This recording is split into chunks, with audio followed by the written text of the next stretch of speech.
But we can keep talking here. We're live. We're getting that way. Good morning, everybody that's here. Diana. If we can hear us yet. I can't hear us yet. There we go. Now we can hear us. It said it's 64 here and sunny, which is true. It's 70 or 72 here and raining. It's good rain. If it do this most of the day, my grass might turn back to green. It's a good soaker. That'd be good. Yeah, it's a. Listen to that old grandfather. I'm 4 hours behind, man. I gotta remember how to redo the hands of my clock so that the chime's in the right place. There's a trick that I used to know. Good morning, Miss Diana. In case I didn't say that, how are you today? Besides all hot and sweaty. And it's sunny in Oshkosh. Yeah. Chris, I don't know when he must have been in here early this morning. He's in Oshkosh, so he's up and about having a big time, I'm sure. Is he at the? He's still at the airplane show? Yeah, it just got really kicked off as one day this week, Thursday, Friday. I don't know. People started showing up. Some people started showing up last week. There's Dave.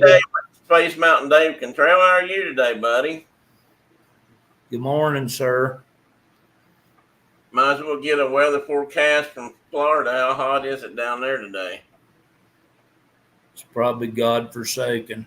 Or going to be. Well, we only got down to like 62 last night. Oh, wow. So that means it's going to be hotter than the hinges of Hades today. It's blistering in Florida. Well, we can take that we can probably guess about what that is. I tell you what, that sun down there is intense too. It's like that in other places out west. You guys probably feel it, but here it's hot and you get sunburn, obviously. But Florida, that sun just feels like it's over 100 with the heat index. Oh, lovely, and humidity out the roof, I'm sure. So I was out. I had a lame horse wandering around in my barn lot yesterday. I thought he was lame, and I went out and picked his hooves, and he bumped me pretty good in the ribs, and I was like, and I came in, and I was just all sweaty and thought, God Almighty, it's awful, and it was like 76 or something. But the sun is. I think that I don't know. I'm not sure if thermometers read things accurately out here.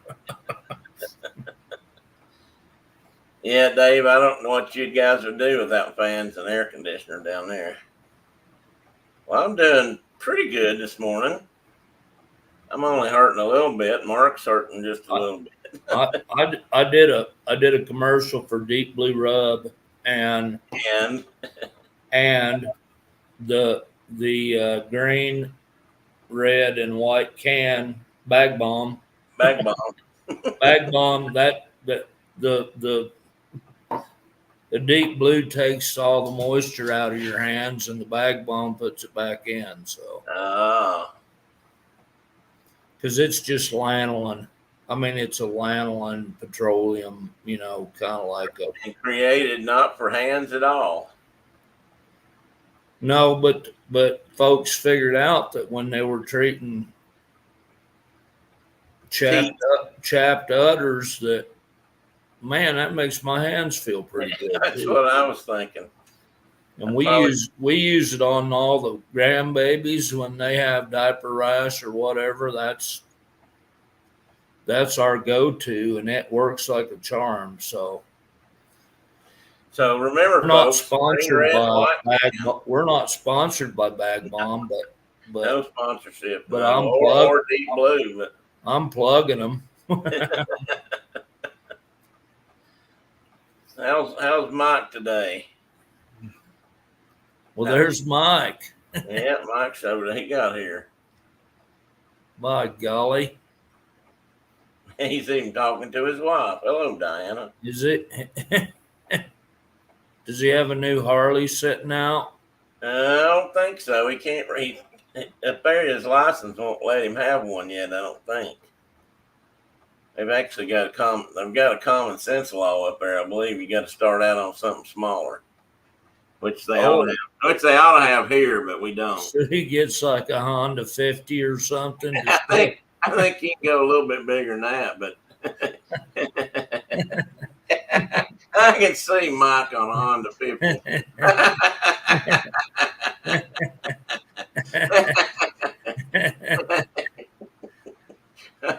and don't think you can't get hurt on one of them too. Yeah, don't think that for a minute. First thing I ever rode with two wheels and a throttle. Not yet, Mark, but it's on my mind a lot. First thing I ever threw my leg across the road that was a motorized vehicle was some kind of an old Cushman scooter. And that thing about killed me before I got it parked and got off of it. I never ridden anything like that. And the guy put me on it and he said, "There's the brake and here's the gas. Just twist this to go and, mash that to stop." And what he didn't tell me was not to grab a big fistful of it and turn it and go, because that when you turn that loud handle up, it goes real fast. Well, I remember so I rode motorcycles, dirt bikes a lot as a child. And then they come out with those stupid 3-wheelers. And my cousins had one, a Honda. I don't remember what it was, but it was a pretty big one. And, I went around the turn and leaned into it and stuck my foot down and Bad cracker. and I just remember how long I've been wearing moccasins like most days. It stripped my moccasin off my foot and sucked me down underneath that thing and it went on and I was I mean it didn't go very far, but it went on. It went on and over.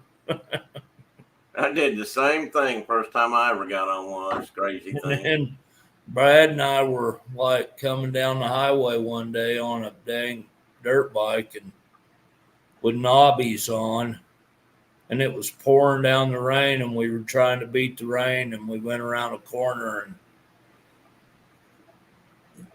we got to meet the cheese grater. Yeah, well, I got some pants wore out from that.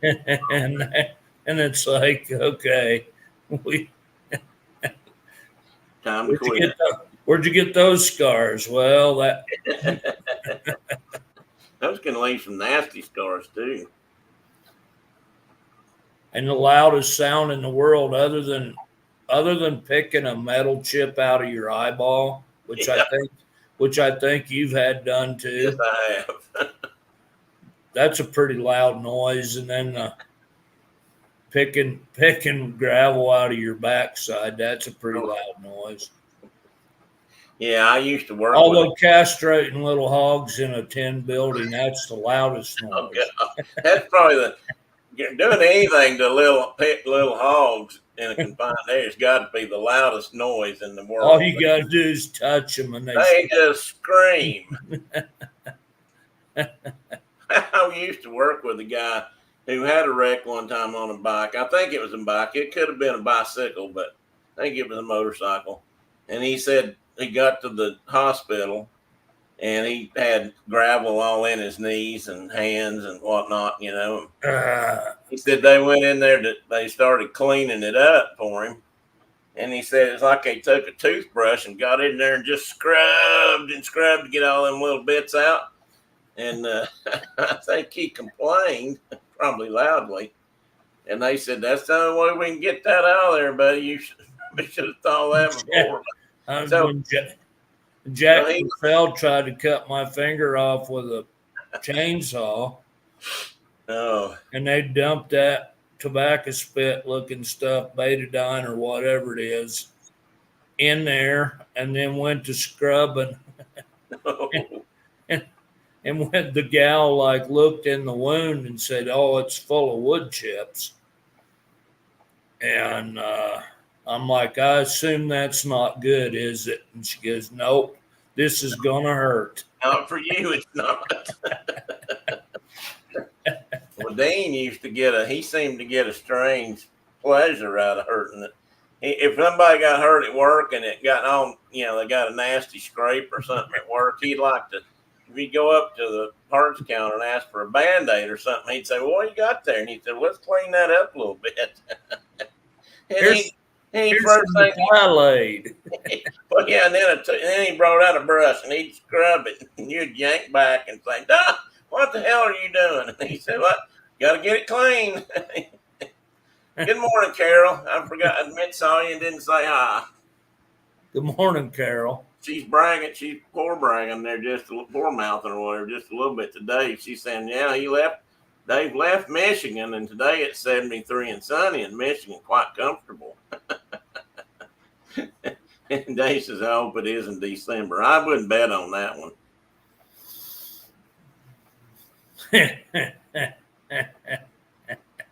I went to a turkey conference in Cali.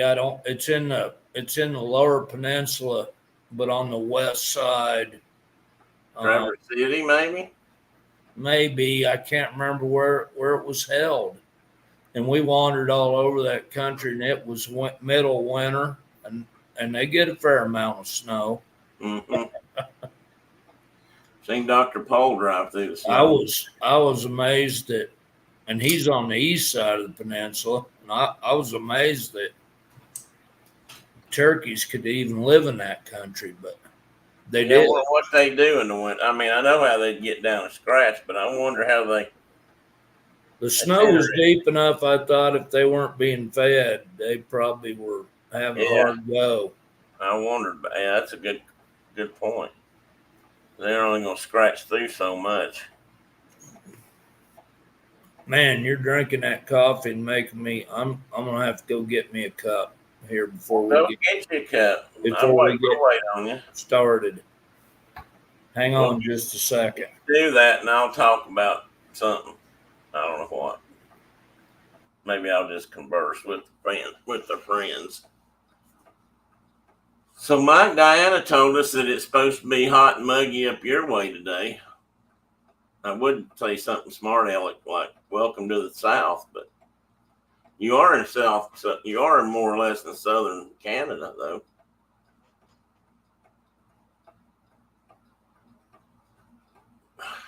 Mike, did we ever talk about my wood stove outside?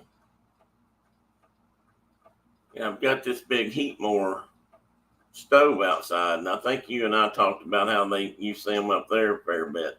I had a guy walked up and knocked on my door here at the library the other day and asked me if I wanted to sell it. He was interested in buying it. His dad's got one, apparently, and he's thinking about putting one in his house.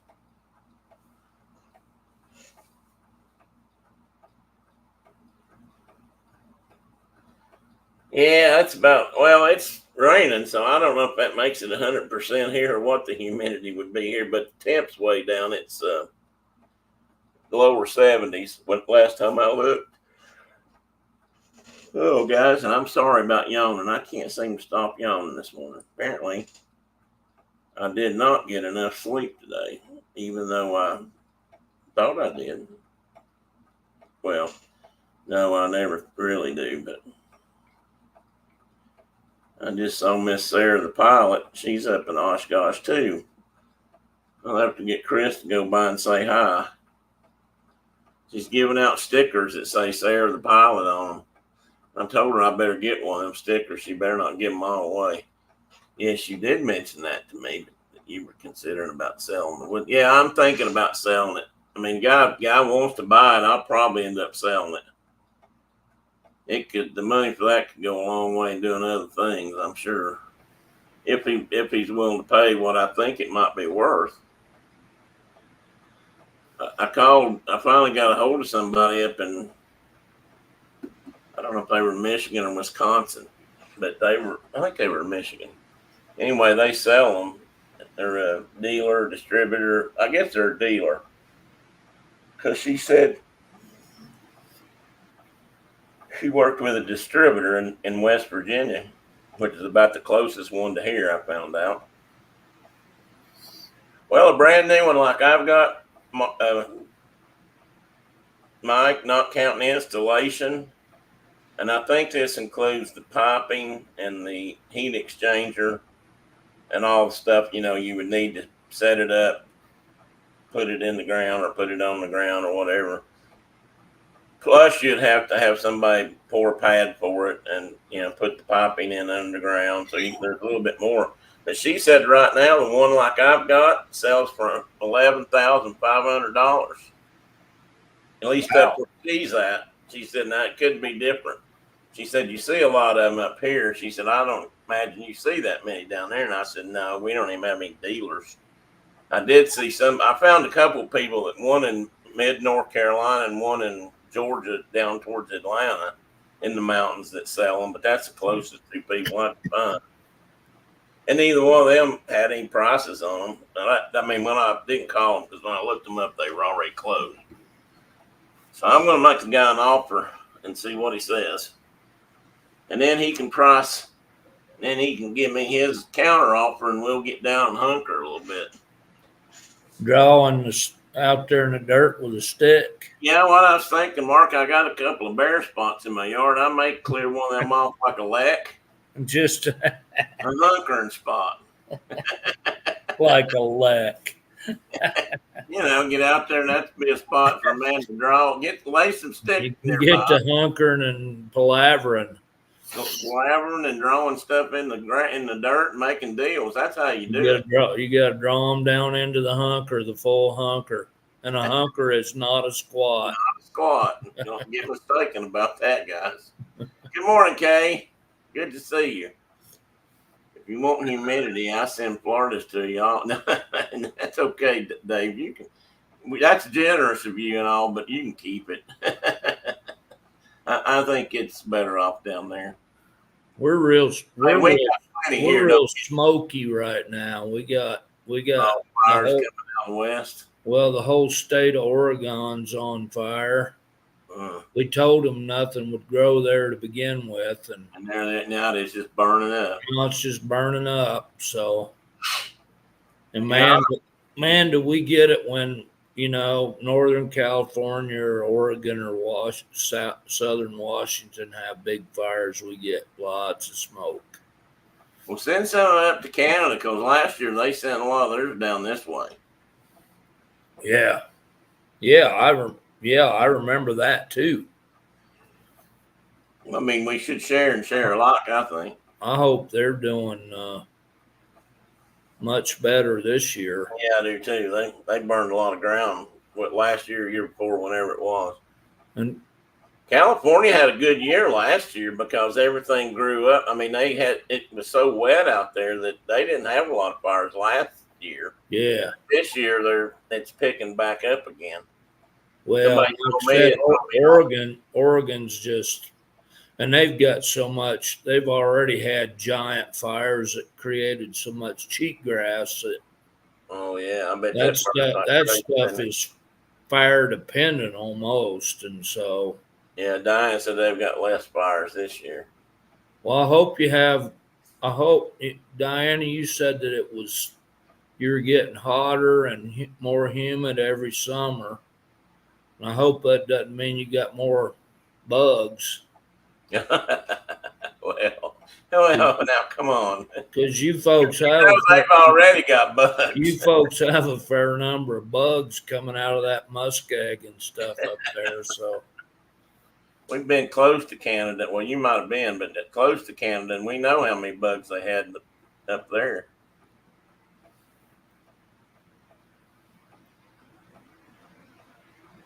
Lots of mosquitoes. Yep.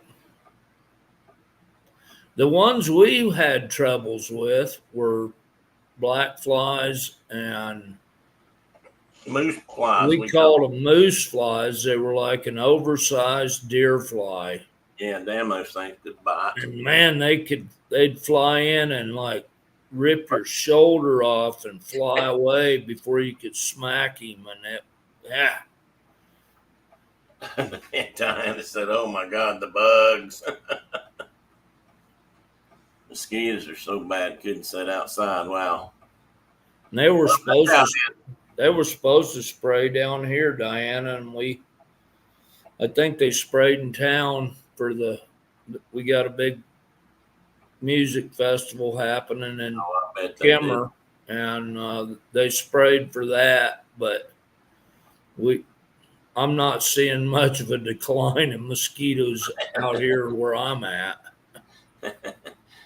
Kimmer is having its world famous Oyster Ridge Bluegrass grass festival. Well, it festival. used to be a bluegrass festival. It ain't so much anymore, but they have music. Some folks like it.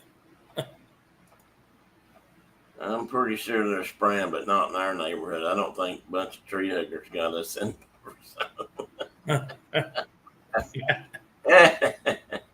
Well, you know, some of that stuff, it's Some hard. of it's not harmful though. I mean, the stuff they use here, Not supposed it to be. interrupts the reproductive cycle on mosquitoes. It keeps them from emerging, so they can't get out of the water, so they don't turn into mosquitoes. And, but it doesn't kill leopard frogs or anything. So that's good. That's good. Yeah, I guess eventually then the larvae die, right? Yeah, so then the larvae just die because they can't emerge and turn into an adult. And a dead mosquito is a good mosquito. In any form, whenever you got to kill them, it's always good. Well, except for the bats. Bats kind of like to eat them a lot. Well, we have plenty. Most of ours are born out in the marshes and the wet soil and whatever. So they don't get sprayed anyway. And we believe me, we have Alaska mosquitoes right now, and there's plenty for the bats to eat, and we have a lot of bats. Okay, well, good signs. Brenda gets eat up when she goes out of the house. I hardly ever get bit, but I mean, we don't have them like you guys or like Mike and them are talking about. But she can't go out of the house without coming back in with bite marks all over her. Herself, through her shirt, through her pants. Well, and I've told you that I just like hang close to Owen. Yeah. I mean, kind of mean to a kid, you know. And if I'm by the little red-headed fella, I don't have to worry at all. Well, I used to tell Philip that some because he used to get eat up too, and I said, "Yeah, that's why I bring you along, buddy." And I believe you, Diana. We had some southern Manitoba kind of exposure, Ontario, that kind of the part of the world, and I believe your mosquitoes probably are bigger than Alaska mosquitoes. Which are but not. It's not the size that gets you; it's the numbers. Yeah. When you can't even take a breath because you breathe them in, that's when they're. I hate it when it's like that. Yeah. I'll be honest. That's how it was that trip I told you about down in Alabama where we were trapping. Oh, I bet it's awful down there. Well, we were trapping in a wetland or wet area, you know, more of a floodplain kind of thing. It's wet half the year and then dry in the summer. Oh my God, they were awful. And pretty good size there too.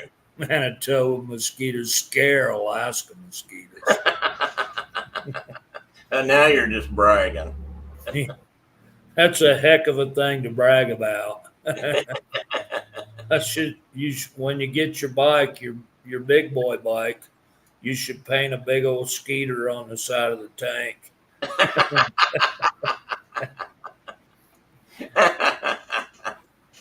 Skeeter Patrol. That's what we used to, growing up. Especially when you live around here, there's more old junky. There used to be a lot more old junky cars on the road and stuff, and almost all of them, half of them smoked bad. So that's what we'd always joke about when they come by and you're sitting there coughing or something. So I guess they're fogging for Skeeters, but there's a statue of a 3-story mosquito. Y'all, they're big around here. That'd be pretty damn big, Mike. Diana says he's telling the truth. You might as well embrace the suck.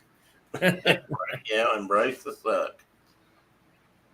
Well, I tell you what, guys, I was kind of waiting around to see if anybody made it, but I'm gonna start this show because if we don't, we won't get finished. Yeah, if we don't, it won't get finished. But if it don't get finished, that's okay because we'll just finish it next week or whatever. But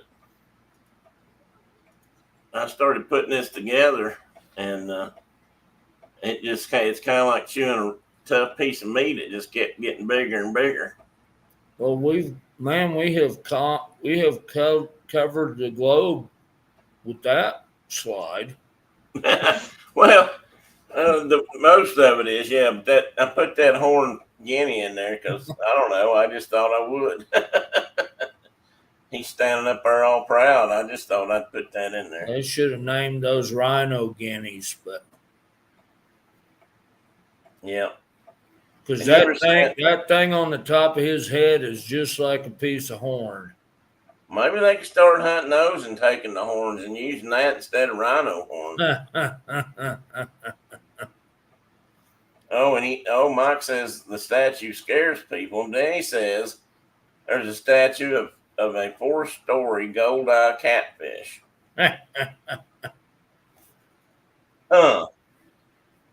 You guys like big things up there, I guess. They make donuts that big too. Is there a statue of a 10-story donut? Big old maple bacon donut.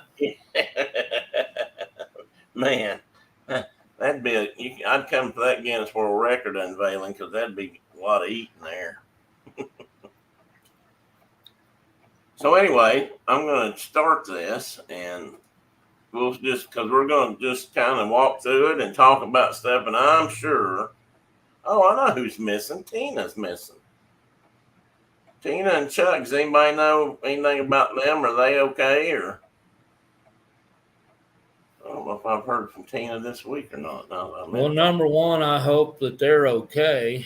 Yeah. And number two, if she's not here, we can do whatever the heck we want to. Yeah, nobody's watching. Nobody's counting squirrels unless she passed that down to somebody else to do.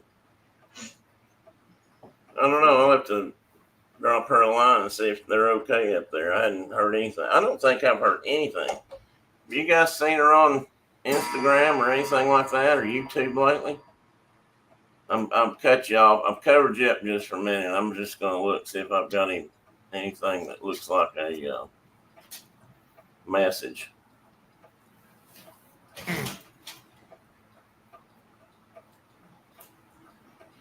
Oh, Sarah said she's in Oshkosh and she helped ferry one of the airplanes up. Oh, cool.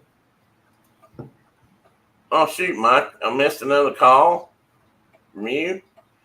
Okay, I don't see anything from Tina.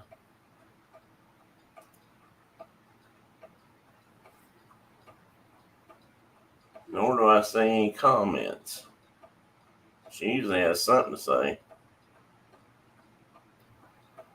Well, that's concerning. She's always watching something. Always watching. Well, maybe she's on sabbatical. Well, yeah, I hope so. That'd be great. I just hope they're both okay. Well, maybe if anybody hears from her, let me know or tell her we were asking about her.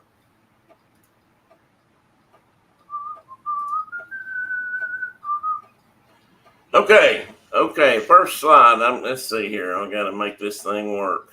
You guys see everything okay? Up. Got a big house bench out there. Big purple. I think it's. Oh, man, I tell you what, a few of those could just about be purple benches. I just can't always get a good sense. Did I hear Oshkosh? Chris is in Oshkosh. He left us a note real early this morning, Kay, and our friend Sarah, who you may remember from 2 years ago or so, she's up there. She was working for Cirrus. I thought maybe she ferried an airplane up there by herself, but she said she rode up with somebody else that was taking one. So she's working their booth or their center. Well, I don't know what all she's doing, but she's working up there for them this year. I say we go play knock knock ginger on the doorbell. Well, that'd be a good idea if we could. If that's what you mean. Okay. Hit the like button, guys. Subscribe to the channel if you're listening incognito and you haven't done that, or ninja. And leave a comment. Apparently that helps the channel grow a little bit. A little bit being the operative word. And here's what I've done, Mark. I'm going to start this thing. I started just kind of like you're in. This is how you would get there. You're there. I mean, this is first things you see when you get there, and then that right down to where the only thing I couldn't find, and I wish I could have found, was a photo or two of the van or whatever that took you guys out there. I should have sent you some. I got videos of the van. Oh, okay. I've got videos of the guy driving, and I'm like, oh my God, we're all gonna die. We're all gonna die. Was that Lujan or somebody else? Because he drove like a bat out of Hades, and he was on the wrong side of the road to begin with, and which is scary enough on it. In which I'm still a little shell shocked about that whole experience. And I would see a critter coming running off the edge of the road, like by the fence or something out toward the road, and I'm like, oh, it's gonna die, because we were in a van pulling a trailer, a covered trailer, and I don't think he took his foot off the accelerator one time. Like I told you, the police were all Africans, and they were all standing by a patrol car, but they were just standing on the side of the road, and they'd walk out and point at you, and you were supposed to pull over, and he'd just blow them by. And it was like, I'm like, oh, you're going to get us put in prison or something. And he's like, they don't have any fuel in those cars. Gosh. Maybe that explains a lot. And I was just like, what? Where the heck have we landed? Anyway. So anyway, this is the airport, or Tambu Airport. Tambu, whatever it is. Oh, I found out what the OR stands for. Tombo. It's Tombo. Tombo. Tombo. Tombo. Yeah. Tombo. The OR Tombo is the name of a guy who helped. I don't know if he helped build up part of I don't know if he was in charge of getting this built or exactly what he did. I read about him now. I don't remember because it didn't stick. I wasn't that worried about him. And I guess this is the inside of the terminal. Did it look like that to you? Yeah. Yeah. And it was, when we got there, it was real easy to get out. We landed and we had to pick up firearms and bows and arrows and stuff, but it was really open, and it wasn't full of shops of all forms. Really? Well, it is on the way out, but it's not on the way in. When you get there, it's just real easy. And we were we landed, got off, went to where we had to go. We had to go through like I think it was 3 levels of security, checking your passport and all that kind of stuff. But it was real simple and quick. And there was a bunch of us that landed all at the same time, a bunch of Americans coming from, from Georgia or wherever. But it was fast. Nobody slowed you down. You got to go. And then, when you got out past the last level of security, those folks descended on you like mosquitoes, trying to carry your bags for you, and just don't make eye contact and just keep moving. Did anybody offer to braid your beard or anything? I mean, they would have done whatever. Yeah, they had massage places, and I mean, it was just, and they were just kind of out there in your face for a little while, and then we got to our shuttle, and then that ended. From there on, it was over. But boy, there was a pile of them there. Yeah, it's wanting money for not very much effort. Usually a lot of money too. When I've heard people have been to Jamaica and places like that in the islands where they do the same thing. They do the same thing, and they'll start braiding somebody's hair, and then they'll start telling you what it's going to cost them, and it's really high. It's expensive. Gets expensive quick. So I've been told. I think he's having a conversation. His spousal unit may be about to head to the show. I'll give him just a minute. Well, while he's doing that, I did go look at some areas. I didn't see any sign of Tina. Okay, he's back. She off to the festival? She just got up. She had to work till almost midnight, and so. Oh man. She's tuckered. I've lost. And it's hot, but okay. So anyway, after you do that, landing at that airport was kind of like being in Mexico when you cross the border into Juarez or PJ or wherever. I have done that. They're all wanting your stuff, quickly. I thought we thought this was a bit sad when I was growing up, but I went down there when I was about 15, and the thing that hit me first and foremost and then stuck with me, I guess, was all the poor little kids that were down in what was supposed to be a river, the Rio Grande, which was just, it was wade in depth all the way across the mud flats and kind of braided looking in a way, but it was mostly dry. Yeah, they irrigate the heck out of that. So yeah, and these kids had these long poles with a paper cone on the top that they taped together, and people were throwing money to them. Yeah, and they were catching a lot of it. I mean, there was enough kids and they'd done it enough that they were catching money. And a quarter went a long ways down there, and I won't even tell you who told me that. Well, you took all kind of photos. Huh? You took all kind of photos, or you got a whole bunch of photos. We didn't see hardly any of that. We were there one partial night, and then we went to out yonder. Yeah, well, this is where you stayed. I just wanted to put that in there because this is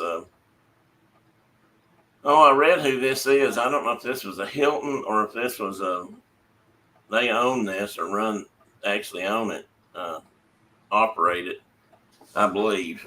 And one of those companies that we have here. It's a Hilton. Okay. So and we didn't see any of that pool area. I mean, it was outside. You could see it through the building, but we didn't need the pool.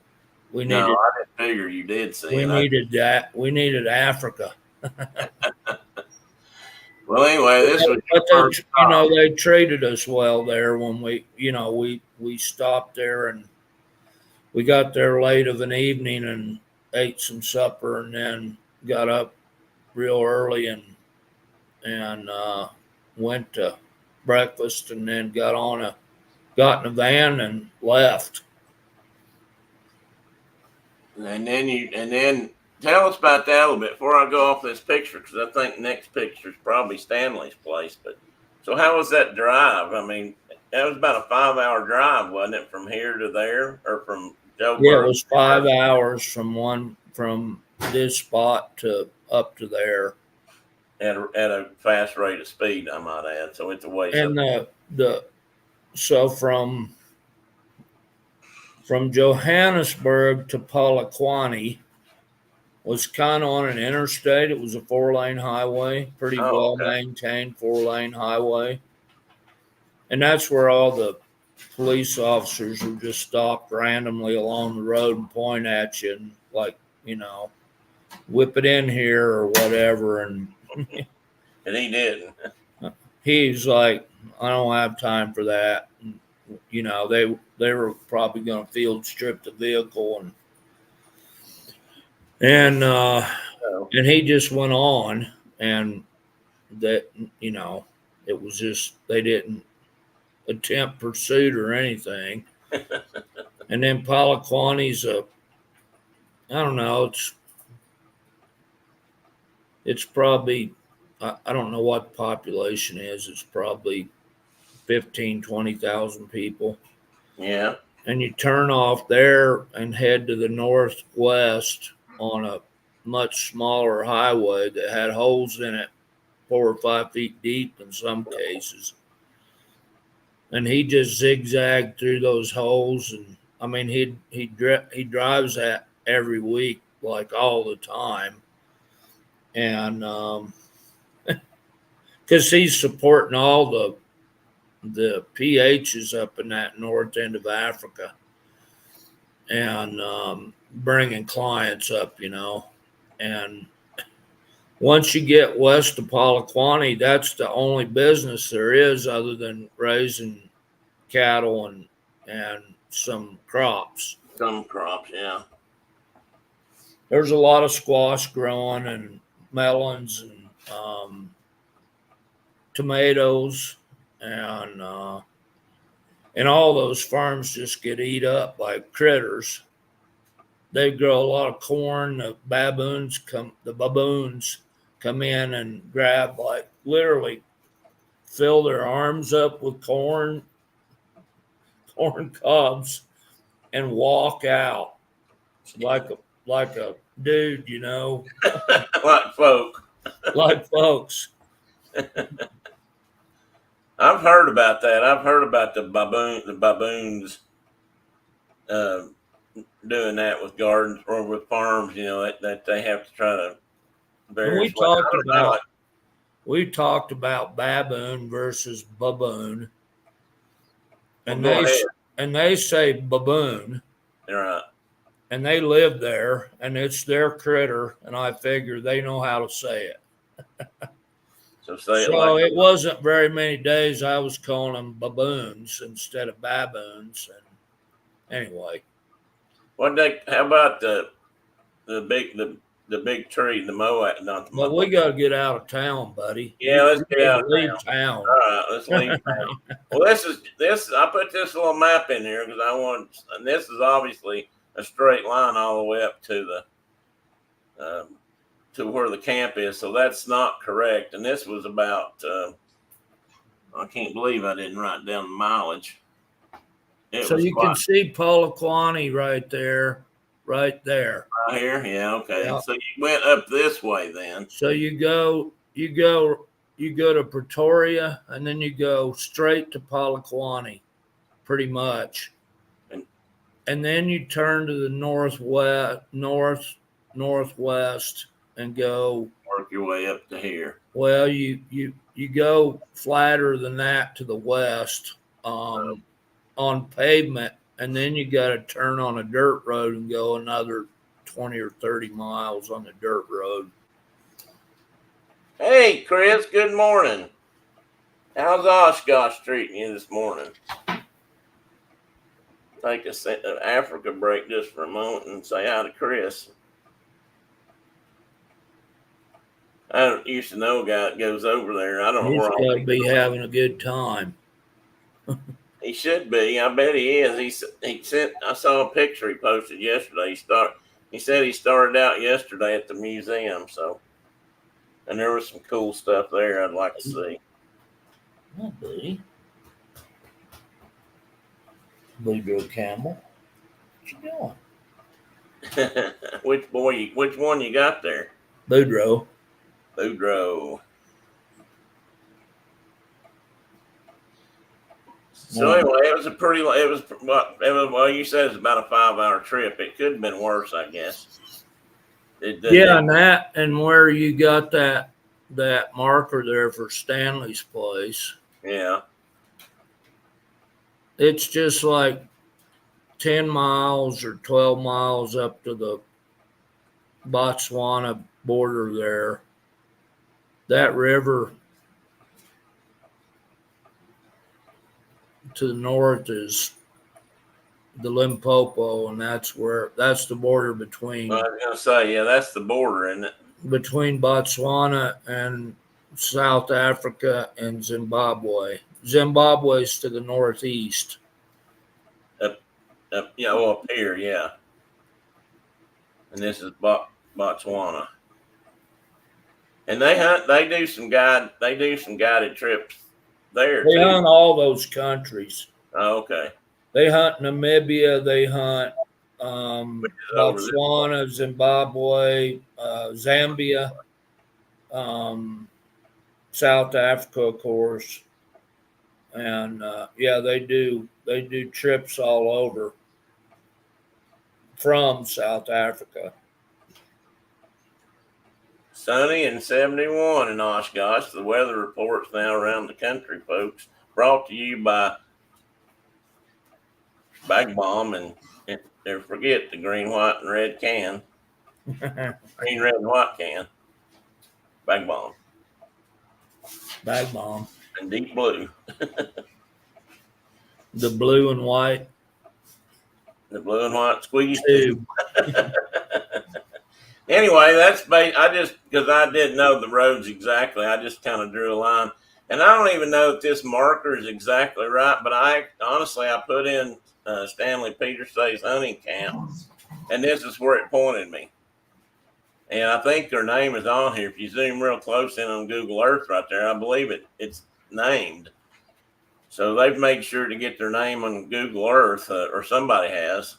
And all those places up there, all the big, hunting outfits, they don't just hunt; they do photo safaris too.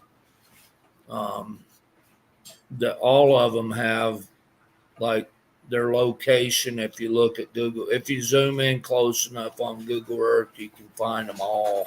Yeah, and actually, when you zoom in real close, you get a lot of stuff. There's a lot of stuff pops up on that map.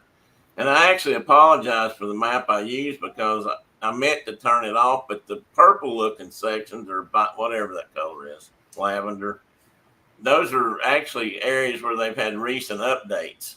But they're spotty. They obviously hadn't covered the whole country.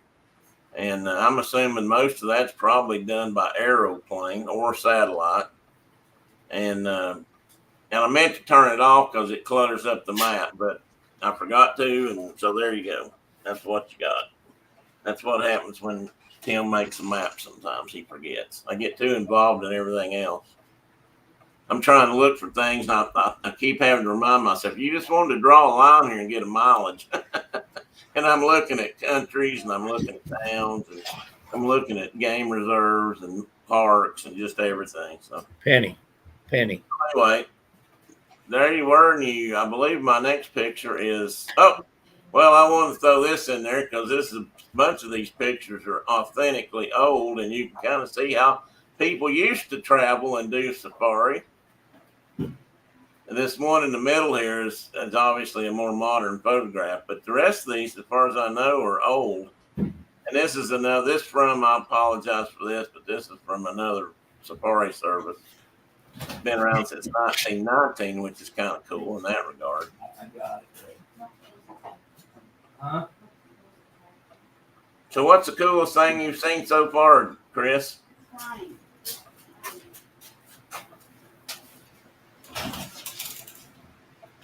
So anyway, and you know, this is how they used to drive. These vehicles are not the kind you see these days. I threw this in there. It has absolutely nothing to do with this. I sent that to you yesterday. You That did, you did, and I had this photograph here of the cat, the lion, sitting there munching on something while she's hanging out the car with a big old land camera kind of thing, taking a picture, and I couldn't resist. The cat is shady as hell too, just because, you know, I'm sitting there thinking, yeah, just because that cat's busy right now, it might change its mind. Yeah, exactly. She had her Rolleiflex or whatever out. Yeah, right. Well, and that's a British car. That's like a camera that Robert Ruark's wife would have had. Yeah. Like, and this one over here, I can't remember. I read who this guy was, and I don't remember. I've used this photograph before, but it shows a little bit more of a rustic, open kind of a camp. This probably had nothing to do with safaris, but anyway. And then we get to, well, hell, I thought I was done, but this is pretty typical, you know. Although I thought this was interesting, this photograph. All these guys are carrying bows except this one. Actually, this one guy's he has a rifle gun in his hand, but the rest of them are carrying bow and arrows. So, yeah, and they might be made out of Gemsbach horn. They look like they are. Yeah, they might be. That'd be a pretty stout bow, I would think. And they're, yeah, I would love to have met folks like that. I mean, I met folks like that, but not that weren't still living like that, you know. Yeah, hunting with a bow, and of course, people getting ready to do safari, you gotta make sure your Mauser's working. That's what that looks like, the action anyway. But anyway, so now we get to Stanley's. A little bit different here at Stanley Petersay's place.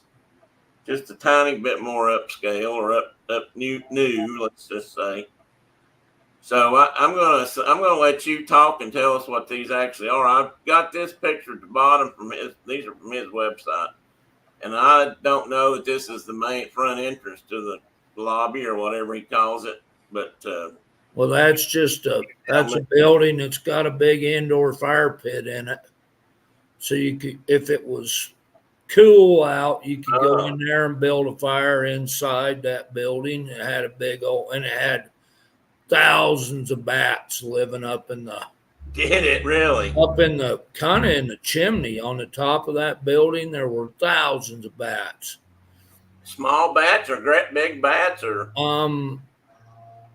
They were like little brown myotis sized bats, but there were thousands. I mean, it was like going to Carlsbad or something when they emerged at night. There were just thousands of bats, which was cool. And then that circle there in that top photo over on the right side of the photo, that's a fire pit.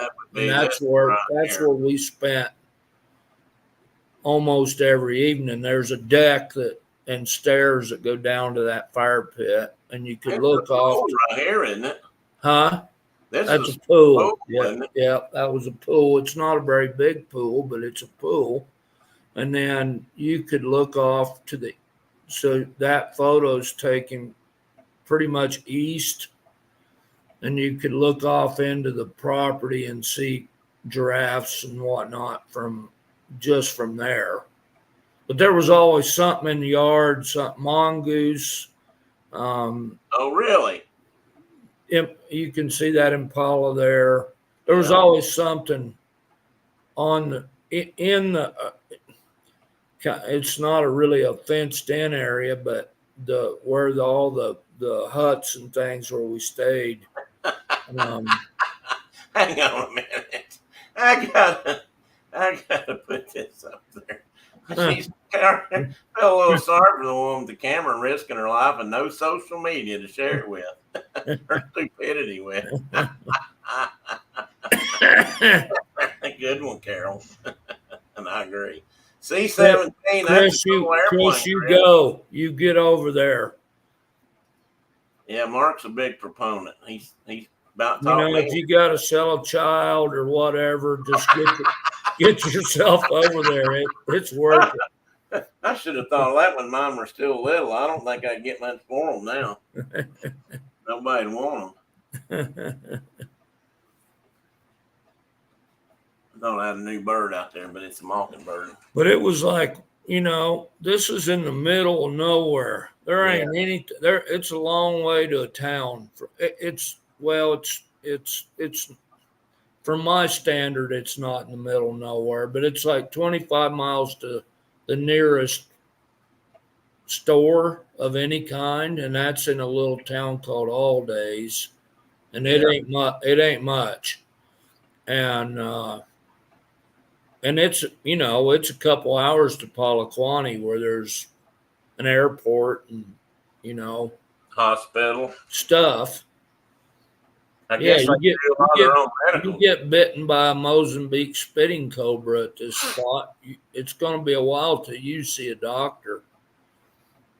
Yeah, I was wondering about that. In the movie Hatari, they talk about that guy got gored. Yeah, like 5 hours. Like the Indian got horned by a rhino, and it was 5 hours. We'll be there in about 5 hours, and red buttons is like, this tourniquet isn't working. Yeah. And I'm like, well, he's a dead man. He ain't going to live 5 hours if they can't slow down the blood. Oh, damn button. Sorry. I'm foul mouthed this morning. I apologize. And these are a couple of the, I don't know if you guys sent me any pictures of the huts or the cabins or whatever they call that one right in the middle there I sent to you because that's where we stayed. Okay. Well, I thought some of them did, and some of them I just pulled off their website, so they're different. I mean, that was our hut right there. That right here. Yep. Now, is that just you and Shawna and everybody else had a separate? It was just me and Shawna. We had a king bed in that, and that was it.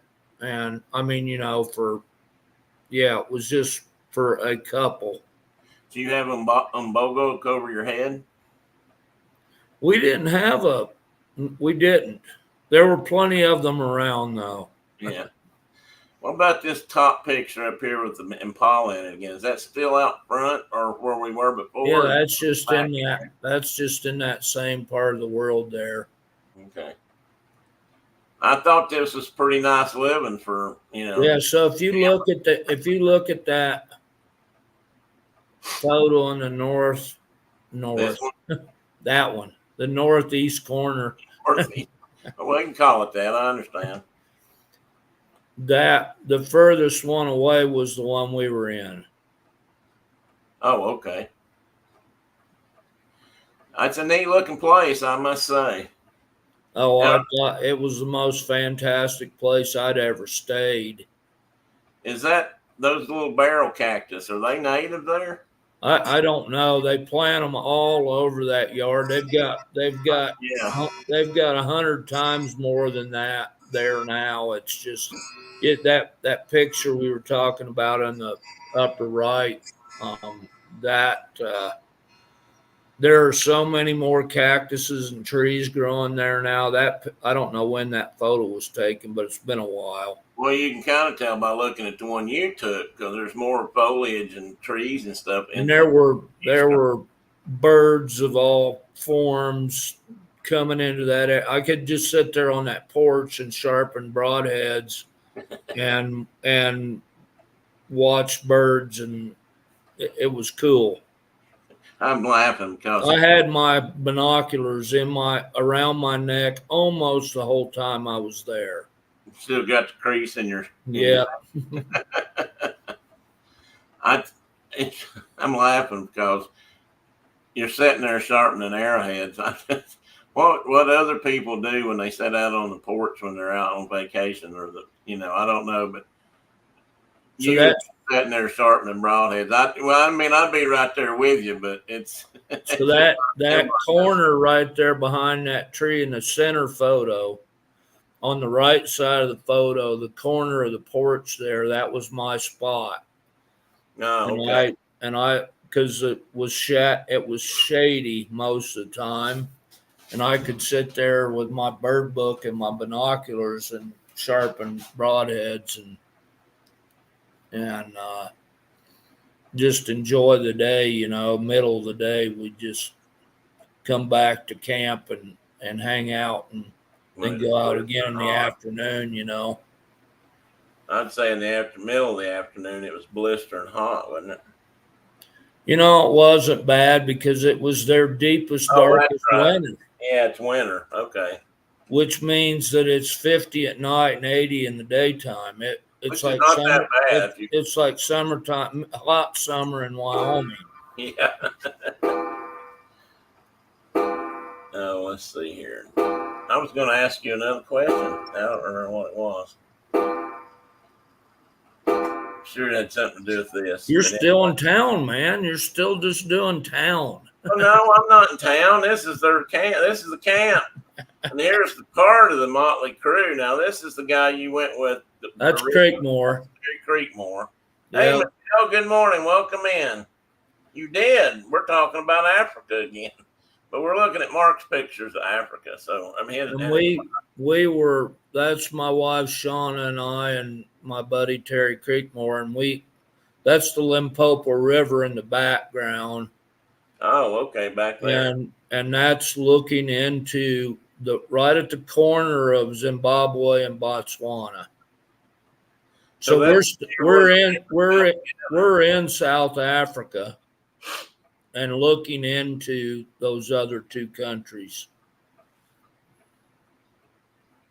Well, it looks like there's more trees up there. Yeah, along the rivers, it was jungle. Well, yeah, that makes sense. And anyway, this was 3, and there ended up being, 6 of you that were kind of part of this group? Counting Terry and his... Yeah, so Terry and Lynn, there was 8 of us. Oh, Lynn's his wife. Yeah, Terry and Lynn and Shawna and I, and Terry's farrier and his son, 20-year-old son, and then a gal that Lynn's a veterinarian, and a gal that Lynn went to vet school with was there with her daughter. And they went off on a whirlwind adventure. They live up here in Wyoming. They went off on a whirlwind adventure after. They went on this safari with us, and then they got in an airplane. They had to go clear back to Jayberg and get another airplane and fly up to Kenya. And they went on a horseback safari, like tents, like a real safari. Oh, wow. Up in Kenya, where they just rode horses from camp to camp. And I'm like, well, that's like, you get a chance of being lion bait on that deal. Yeah. Yeah, you do. That tents won't slow them guys down much. Well, and being horseback, I don't know how horses respond to lions, but I can't think it's good. No, I doubt it. Now, there was a young lady named Katie with you guys, right? Yeah, that was this gal's daughter. The one that Lynn works with. That she went to vet school with. Vet school with, okay. And she had a big practice in Casper in Wyoming and sold that practice a few years back and made $1 bazillion. And she's got houses in like 5 states, and they just do whatever the heck they want to now. So $1 bazillion helps to do things like this with. Exactly. just to mention that. And here we're starting to meet some people now and get out in the country a little bit. So that's right on the Limpopo River. Right. And that's jungle. And that's where the vegetation was always. That's where just before this photo was taken, we heard elephants trumpeting. And I was the only one there with a rifle. Lujan had a pistol, but I was the only one there with a rifle. And Lujan was like, you need to get up front. And if they charge us like this is where you shoot them, and I'm like, and I was like, and then what happens? And then he goes, and then you and I go to prison. Oh yeah. So they carry handguns over there? Every day. Every one of them's got one on I them. didn't know if they did or not. Women, men, the whole bunch of them. They've all open carry What kind everywhere they go. of big calibers or just? Yeah, like I mean, 40s and up. Yeah. Okay. Actually, I never. 9 millimeters. You know. Yeah, that kind of stuff. And then this is Zama, the blue tick hound. Yeah, so I'm a hillbilly kid from Tennessee that shows up in South Africa. And I think he's one of two blue ticks in that whole country.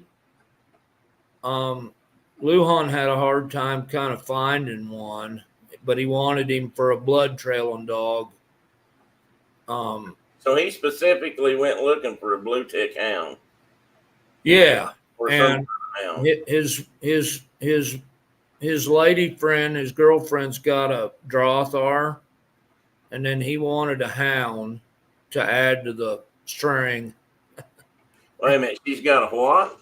She's got a Drothar, a German wire hair pointer. Oh, okay. And it basically does the same thing, but Zama, he bays when he's on a trail. And they only use him if they can't track it themselves. Yeah. Or the client or, whatever. Just if they that's a handy thing. If you lose a blood trail, they got that ability to like follow an animal up. And he was released more than once on this hunt, so I guess he was earning his. And he was only 8 months old, and he was my buddy. I'd be in the bed. Yeah, I'll show you in a minute. I'd be in the bed of the truck with him, and he was always on me. Because he spoke his language. And Lujan was like, "How does he know?" And I'm like, "I'm his people. I am his people." That's how he knows. I'm from hound country.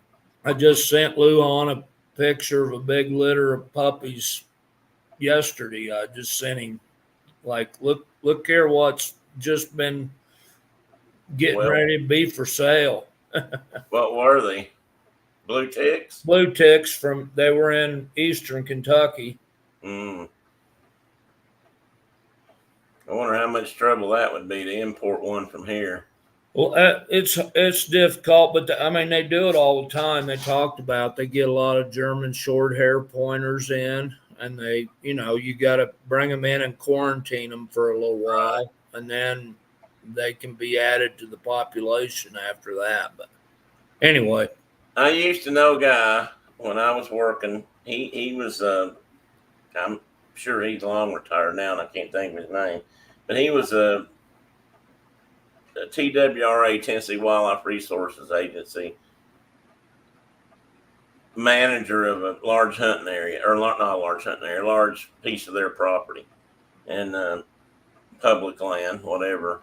And he lived there on the property. They had a couple houses and a barn where they kept their four-wheelers.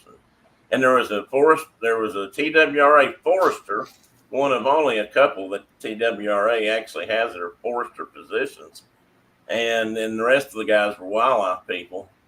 And but I went up there with my buddy Steve, and we were driving Jeep Cherokees now, just normal Cherokees. That was our prime vehicle back then.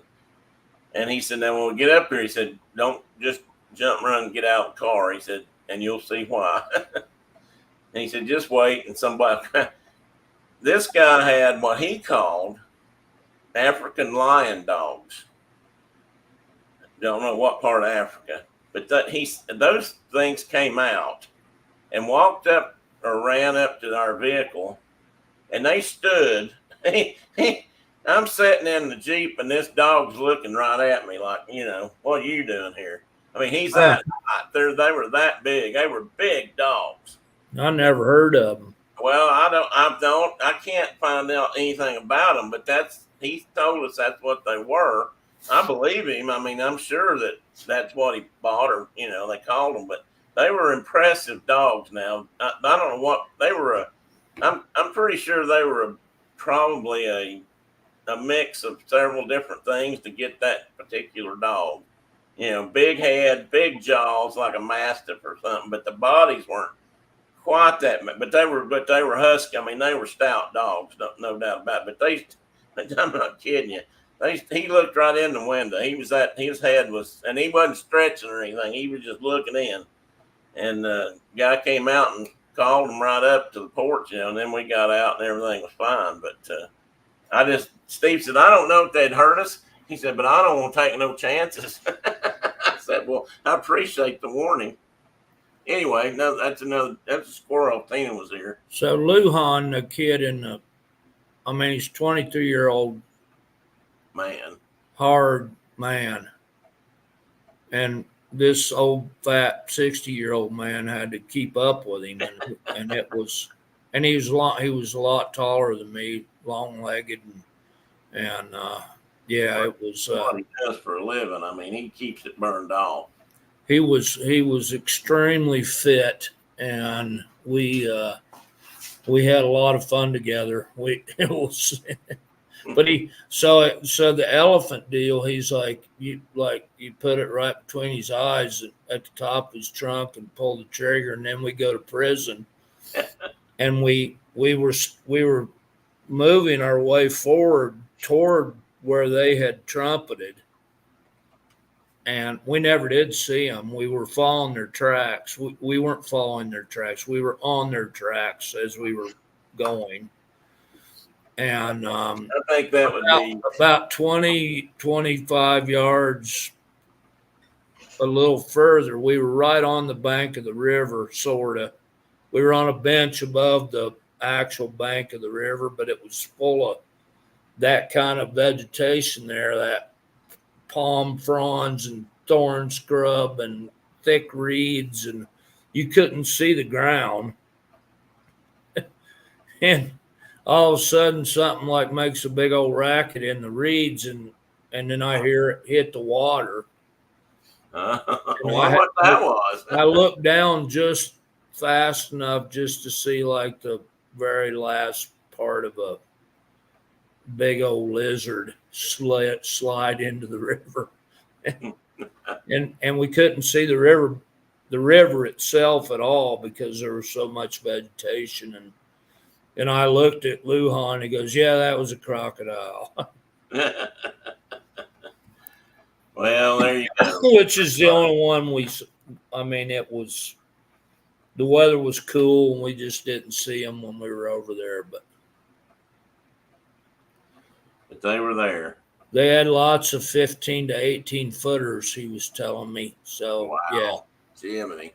That's 18-foot crocodile is a big crocodile, and they say there's some bigger ones out there. At least I know Australia claims they've got some big salties that are bigger. Anyway, I thought I'd show the safari vehicles these are what I'd have to say are probably more like the real safari vehicles in South Africa these days. They've replaced the Land Cruisers and the Land Rovers and with Toyotas and Fords and whatever they can buy over there. The silver one. That upper photo there is a Land Cruiser, a Toyota, yeah. Toyota. But the other one that looks like a Toyota to me from over here is actually a Ford truck. Yeah, I thought that was interesting. Of course, the steering wheel's on the wrong side of it, and it was a standard transmission. I drove it a few times, just back and forth between critters or whatever, but it was tricky to drive because the gear shift was on the wrong side. But everything else was the same, but the gear shift was on the wrong side. Were they gas or diesel? Gas. That one was gas. That Toyota might have been a diesel. You get out in other parts of the world, and diesels are much more common than they are here. Yeah, but Lujan's vehicle was that Ford was a gasoline engine. Cool. And And you got it seats only in the went back. if you were out in the bush, you'd be driving 5 to 20 miles an hour. And if you were on a road in that vehicle, it was always going at maximum velocity. I I don't know. care how bad the washboards were, that kid drove like a bat out of hell. And you can see the benches in the back. So, and this is a typical safari vehicle. If you were hunters or just photo safari, this is the kind of thing you'd probably be riding around in. Yeah, so you got two bench seats back there, elevated, and the same with you can see. Well, Lujan and I are in the bed of his truck there in Yeah, right here. that picture, and you can see the two bench seats in that rig. You're sitting in the front one. He's And leaning. I sat right there in that corner almost the whole trip with that blue tick hound on my feet. And Shawna went out with you guys most days? Every day. Every day? Yeah. Well, I didn't know if she did a side trip or something. I didn't know if they did something like that if they weren't hunting. She had one half a day that she didn't go. When we went down to the Limpopo to hunt bush bucks, she didn't go on that trip because it was bad thorn scrub, and Lujan was like, you do what you want, but this is going to be a more difficult day, and it certainly was. So, And she's got but her. yeah, I mean, you just look at that. You look at that upper right photo. You could that's what that country looks like. Like everywhere you look, every direction, it's just wide open. Well, it's not wide open. It's thorn scrub, but it's just like endless. It's cool. There's your buddy right there. That's Zama. I Ed Malott. put the only blue tick hound, but he's not. You said there might be two, so. Yeah, I think there were two in South Africa, not very many on the continent. Just it. But when I talk about thorn scrub, that white thorn acacia right there by that vehicle, that was the shooting range we shot at. Yeah, that's what I thought. And that, Terry was abusing his shoulder with that double rifle right there. He shot it 5 times that evening, and he had the biggest godforsaken bruise on his shoulder. And he's like, I don't know if I'll be able to shoot a buffalo now. And I'm like, well, you'll be able to shoot that off the brim of your nose if a buffalo's there. Yeah. And he did. He's like, yeah, I didn't feel it at all. Those thorns look quite formidable, I want to say. And I know what it was everywhere. And those thorns are like 3 or 4 inches long. I can tell by it was everywhere. You drug yourself through that stuff. And so what did they put in their tires to prevent flats constantly? They must have done something. I don't know. They've got kits they carry with them, and they probably do some sealant inside. That's what I was thinking. They might be running. There's some stuff made for motorcycles that run off road, and we never had a flat. We never had a flat the whole time I was over there. But interesting. I mean, it just looks like those things would go right through a tire. Oh, I'll guarantee you they would. So anyway, and you guys had to kind of prove your proficiency, and you with your bow and arrow, you shot also. Yeah, so behind the vehicle to the other direction to the west, we had a little archery range there, and we shot. There were 2 of us shooting bows. I was shooting a real bow, and Levi was shooting a bow with training wheels on it. But yeah, it was but the rifle range was that direction, and I don't have a picture of it, but the rifle that Terry was shooting, and Mark's talking about beating his shoulder off, was the typical kind of rifle you used to see on safari in Africa that when the Brits were down there, and a lot of them were actually made in England. But they're double barrel rifles that look like a shotgun to us, just, offhand, a double barrel shotgun, which is not uncommon, yeah, the barrels are like this. They're Yeah. like this. Right.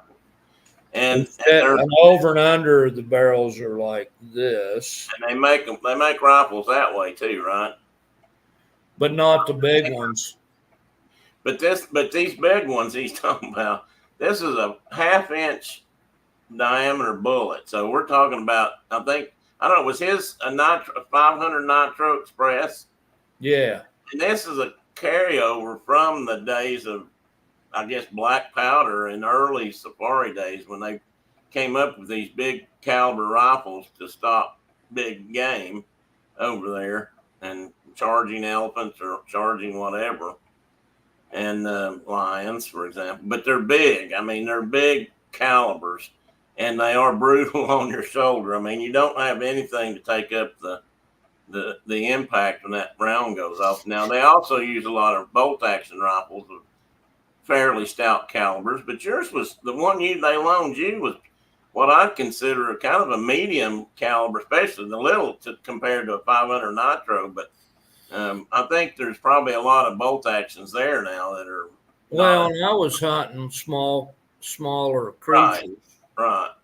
So I was shooting that 308, that old Seiko 308, which was Luhan's great grandfather's rifle. He brought from, I think he went all the way up to, he might have even been in the war. He was in, the rifle was built in Finland. Mm-hmm. And there were only 3 of this particular model made, and he had one of them. And wow. Man, it was fun to shoot. Seikos have always been fine rifles. I mean, as far as that goes. So now we're getting back more out in the country, and I'm going to call this a shooting blind or a hide. But what did they call these little? Maybe that's not what that is, but that's a blind. I sat in that blind a lot, actually. And these are guinea fowl, I think, aren't they? Those are guinea fowl, which is like this little guy down here again. Yep. And I think I got this picture from you. So is this right outside one of these huts? Yeah. Yeah, there's a water hole right there, and it's that blind where that photo was taken is a different location. It was actually on a different property entirely. But yeah, I mean that giraffe head's like 5 feet from my phone. I just think they're so amazing. I was watching one, and they are not. I sent you a video about them getting down to drink. I've got that. It looks like it hurts just to get down and get a drink of water. And that's what I was going to comment on, because I mean that puts them to me that's a very vulnerable position for an animal to be in. Yeah. But I guess they're big enough that they're not as concerned about being preyed upon, at least once they grow up. Yeah, young ones are the ones that get lions and hyenas and leopards get them. But just to get down where he can reach the water if it's on the ground, for example, they've got to really hunker down and get their legs out there and spread out. And I'll show you that. I think I've got that video. In water, over there, as in most places, water is on the ground, and but not in a trough or something. Is what I meant. Anyway, so that giraffe photo was taken in that blind that Luhan's sitting in right there. And so is that weird insect there. This one? Yeah, that one. So I put these in there because I'm still talking. still kind of linking the blinds together. And we'll start over here with this pile of dirt that was on the, I don't know, is that the floor or the seat or whatever? No, that's on the wall of the blind. Oh, okay. And you see this thing, and I think it's moving, or it does move. Yeah, it's about that long. And it's alive. And I found 40 of them probably, and they all looked like that. They all looked almost identical to that one. And it had sand and stuff glued to its back. And Natural camouflage. yeah, and it like I see this pile of stuff and I'm like, well, heck, that thing's moving. And then I'm like, oh, that's an insect. But it wasn't apparent that it was an insect. So yeah, it's real effective camo. And then that's a big old dung beetle on my arm. That was a big guy, like this big. And those guys actually are sort of the sanitation workers of Africa and other places too. But I mean, I saw a video or something one time, example. This could even have been at Disney World when they had the Carol said cool and icky. They showed what if dung beetles weren't doing their job, and of course other critters too, that we'd be covered up in animal dung by now. The whole earth would probably be covered up in it. And then that photo with the dung beetle, my arm's all like got lots of pokies in it. I was pulling thorns for days. When I saw that, first thing I saw were those red spots on your arm. My bleeding arm. I thought, well, that's okay. That figures. But then we talk about dung. Let's talk about what Lujan's doing here in the corner of the blind. So when we were sitting, he's on the south wall of the blind. Shawna was sitting on the north wall, and I was kind of in the middle on the west wall, sitting on a seat. And we kept having animals come around on the north side of the blind, and they would wind us and spook and leave. And so we got some buffalo chips, basically, and turned them into a smudge. And Lujan is lighting that buffalo chip, and it just burns like I don't even know what you call those things, like an incense stick. And it made that smell, that buffalo dung, which drifted right across my wife's face the whole time we were sitting. So everybody knows this is buffalo. She is a trooper. She sat there and took it, and this is, I guess, but it instantly stopped our problem. We had animals like 5 feet from us then on the north side of that blind. It instantly stopped the issue, which was cool. I thought, heck, I can use that over here with moose or something. Well, and Native Americans, and I'm sure other cultures around the world, have used dried animal dung as fuel in places where there wasn't a lot of fuel. Well, I mean, if you were on the Great Plains, whether you were a trapper or you were or you were a Native American, or you were a pioneer coming across on the Oregon Trail, you used buffalo chips for fuel, period. That's all there was. Right. So think about a big old cow patty it's dried out in your farm if you've got one, and collect those, and you can use them for firewood this winter. You can cook. Just stand downwind. You can cook your viannies right over it. That's right. I thought that was. I saw that picture and I thought, well, he's either, blessing the blind with some kind of sweetgrass kind of thing, or he's doing what you said. Yeah, Anyway, I thought that was a good story. We had some warthogs and some impala that came into that north side, and a couple kudu, and they bolted, and Luan was like, "Uh-oh, I didn't think the wind would be blowing from that direction today." So But they that bolted. so here's some other critters that they saw over there. Some, and if you look in the background here, there's a lot of turned up ground and stuff, but I see a lot of dung. A And very tracks, it's just like yeah, solid like a tracks. barnyard almost to me. Yeah. Everything over there was like that though. It wasn't just the water hole.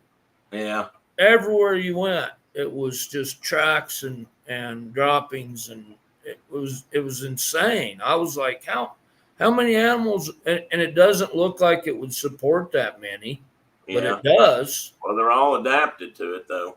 Yep. Evolution, people, it's a real thing. So I picked out this picture, a group of pictures. These are all your pictures.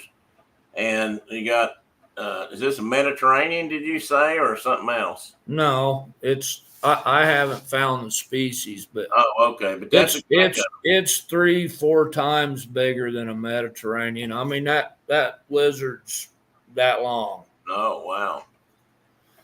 And And then then some kind of river turtles yeah, stacked up. kind of like sliders we have here in a way. I don't know if they've got any color on them, but they're shaped like that.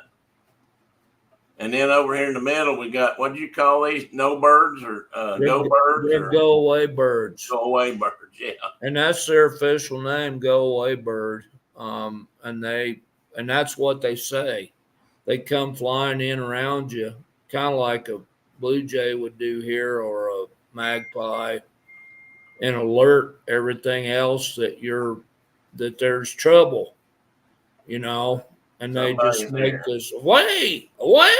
They say all the time. So Yeah, if anybody in here has hunted, or if you or if you've not, uh, blue jays in this part of the country, if you're out in the woods sneaking around trying to say squirrel hunt, and you're trying to be quiet and you're trying to be unnoticed, and a blue jay comes along, and as soon as he sees you, and they will see you, he starts squalling and calling out, and letting everybody know right where you're at.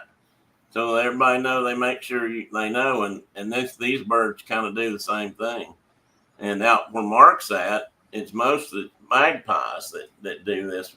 So they're all kind of warning birds, if you will. I'll wait till he gets back. Now I'll go ahead and flip it. We'll talk about zebras. I'm here. There we go. I got some zebra pictures up there. Zebras. That's cool. That's one cool animal right there. And I tried to put, this picture looks like a close up of that one. And here we've got rump shots. But if you really pay attention to these pictures, these are the same. I think these are all the same species or subspecies or whatever they are. And if you look real close, and you can see it more on this upper right picture, the black stripes and white stripes, we think about zebras, but these guys also have these light brown or tan or gold stripes when the sun hits it. Mark, you said you could see them a lot better, I think. They're beautiful. And those are Burchell's. Burchell. Zebras, and they're a subspecies of the plains zebra, and they're not two of them look the same. And that photo up in the left there, I wish we had that zoomed in better. It's there's a bull elephant in the background of that one. Oh, is there? Right, kind of right over. Oh, I see him right there. Oh, right over the top of that right-hand zebra in the back, like way out there in that. Way out here somewhere? Yeah. It's the same bull that we took the photo of that we were close to. the broken tusk. With the broken tusk, yeah, that boy. So anyway, I mean, look at that animal. Look at that one on the right. They're just gorgeous, and they don't not two of them have the same stripe pattern at all. I mean, they're all that black and white and gold and white, black, gold, but they're hey John, hey John, welcome in, buddy. just in time, pal. Just in time to see the zebras. But yeah, I mean that. But look that photo on the upper left there. Behind there is the Limpopo Rivers over the ridge. So there's like a valley, and then there's a little ridge line there, a little brown ridge line with shrubs on it. And behind that's the Limpopo, and that's looking into Zimbabwe right there. Some kind of hills back in Zimbabwe.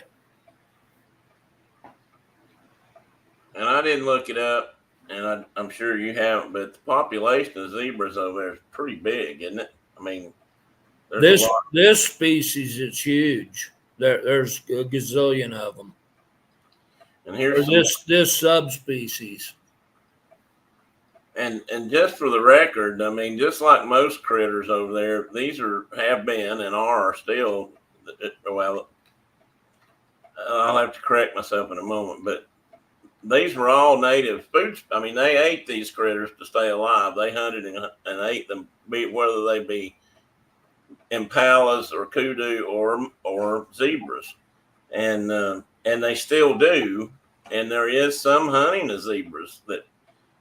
Over there, Mark told him up front that he wasn't hunting any equine critters, and but it does happen, and they do. But I could have hunted one on the place I was on if I wanted to. But if I bought it, but I wasn't going to. I told him no monkeys, no primates, no equids. Primates are too much like kinfolk. Yeah, I couldn't shoot a relative. That's from another movie or TV show. I can't remember which one. They look too much like folk. But they're Jerry Clower said that. Jerry Clower, yeah. Mark was talking about the ground, and look at this ground right here in this right-hand picture. This is, it's worked bare, and I'm guessing there's probably a water hole here nearby or something, or the river. But it's like that everywhere. It's not just a water hole. Every centimeter of ground had a track on it. I don't know how you track anything over there with and those guys, those the African fellows that were there with us, the trackers. God dang.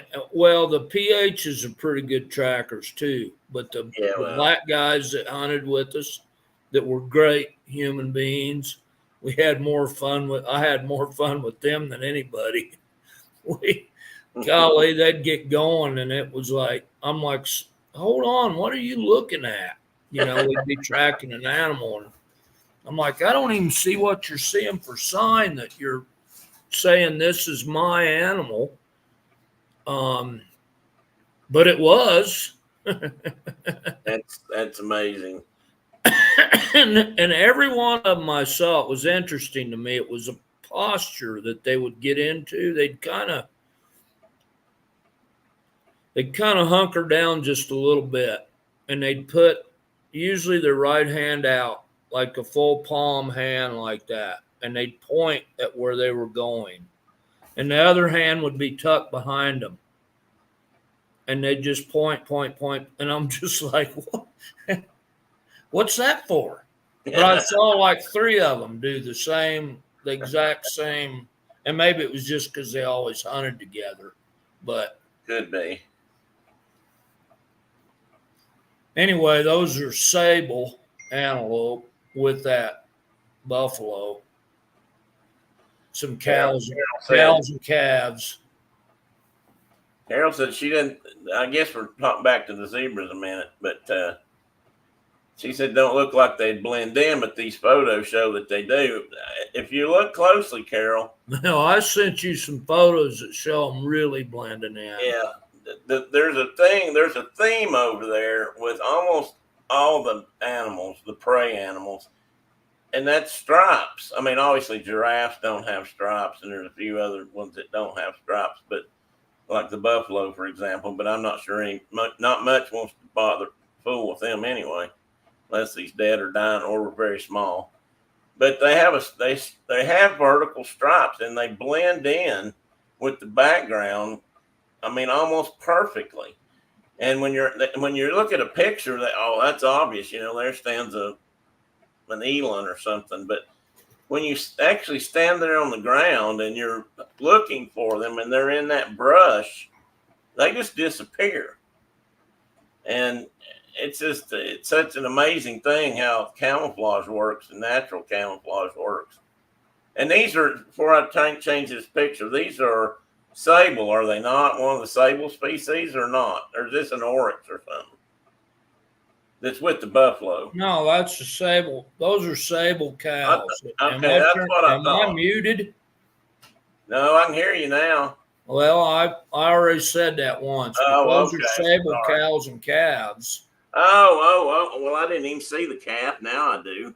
And yeah, if you threw any of those into those shrubs right there behind them, you wouldn't. You can barely see them, especially that daggone imbogo. They just look like a dark shadow in the shrubs, which is spooky because they'll kill you. They will stomp you. It's absolutely. Colorado's beautiful in the summer as it is in the winter. Michelle, when I was out there, went to Estes Park many times in Rocky Mountain Park. Okay, pause this for a moment. Michelle, you're going to Colorado. Where are you guys going in Colorado? Just for conversation. And I don't know what GTSY means. I missed that. Where did you see GTSY? Well, a couple people have put it in there. John mentioned it. And Michelle mentioned it. So somebody fill me in. And if it's I'm still not seeing it. What you're talking about? And I'll put one up there. Right there. No, not there. Here. See, GTSY. I don't know. I'm sure it's simple, but I'm not reading it right. I can't figure it out. Oh, they're going to Colorado Springs. Okay. She probably said that already. I can't even keep up with what Mark's saying, so pardon me about the chat. But yeah, when you said cows and calves, I thought you meant there were buffalo cows and calves in that area. I see the sable calves now. I didn't even see those guys. I was looking at this guy who seems to be looking back at me, even though I know he's wanting your guts and livers. Yeah, he is. That's what they just look like they are. No shit, or no kidding. So we called him the gray bull. We would see him usually once or twice a day. Oh, okay. And he hung out with the big bull he's a huge bull, but his buddy was 44 inches of horn of big bull, and Terry's bringing him home. So and also, while we're talking about that, nothing is everybody. I think there's always been a conception or a thought about hunting big game in Africa that everything gets wasted. And they just take a head and hang it on their wall, and nothing gets wasted. But nothing actually does. All the meat from these animals feeds people. It fed you in part. Well, we ate some. Yeah. Well, we ate game meat every day, a couple meals a day, actually, in some cases, and we ate biltong, which is jerky, and we ate. But every animal those people are so efficient at using they use stuff that there's no way we would use it over here. They take the intestines and dry them and make soup out of them, and they take the stomach the stomach itself and dry it and make stuff out of it, and they use everything. They took that, so the buffalo that Terry ended up harvesting, those heads are like, I don't have a big enough area to tell you how big their head is, but the boys like took skinned the head out and took all the meat off that head and made, I don't know, 20 pounds or more of biltong just out of the cheek meat and stuff and the tongue. I mean, it was amazing to me to watch them, and they were so good at it. And they would take a round mussel and take a sharp knife, and they would just carve around and around and around and around in a spiral, and turn like a 5-pound chuck roast into 20 feet of meat. And then they would cut that into sections and dry it over a line. And it was, they were making pemmican. They were doing exactly or they were making dried meat like a Crow Indian woman would have done. It was cool to watch. I was so fast. I could have just hung out with those guys like the whole trip. And also for the record, what I talked about, I mentioned trophy hunting. There are some people like that, and I don't like that. I've never liked that. I don't approve of that. It's not my job. That's not my thing. And it's really not Mark's thing. Mark didn't go over there hunting trophies. I've hunted with him a long time. Haven't in a few years, but I'm sure this hasn't changed. That's not the true value of a hunt in many ways. But it just, that to me, that's, if that's all you're doing, then you're missing the dignity of the animal and yourself. You're not doing yours. But that's my philosophy, and that may not be anybody else's. But that back in the early 1900s and the late 1800s, that kind of thing went on. And I'm quite sure, just like in this country, when the Europeans got down there and started looking around, they thought, "Holy crap! There's more animals down here than anybody could ever use or eat, and they shot them. I mean, they just did." So anyway, next picture. And here's a couple of tracks I wanted to. They're not the same critter, but I still put them in here. And this is your Mbogo buddy right here, right? Yeah, that's that gray bull's tracks. And I'm going to guess that this is the front hoof and this is the back hoof, or am I backwards on that? No, you're correct. So that big one is the front hoof, and the back one is still big, but as you can see, it's yeah. And then that other track is a spotted hyena. Yeah, over here. Mm-hmm. Yeah, and they're a weird critter because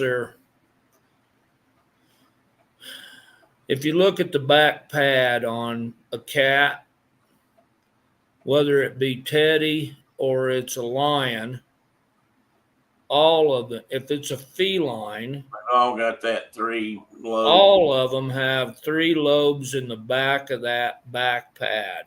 All of them, always.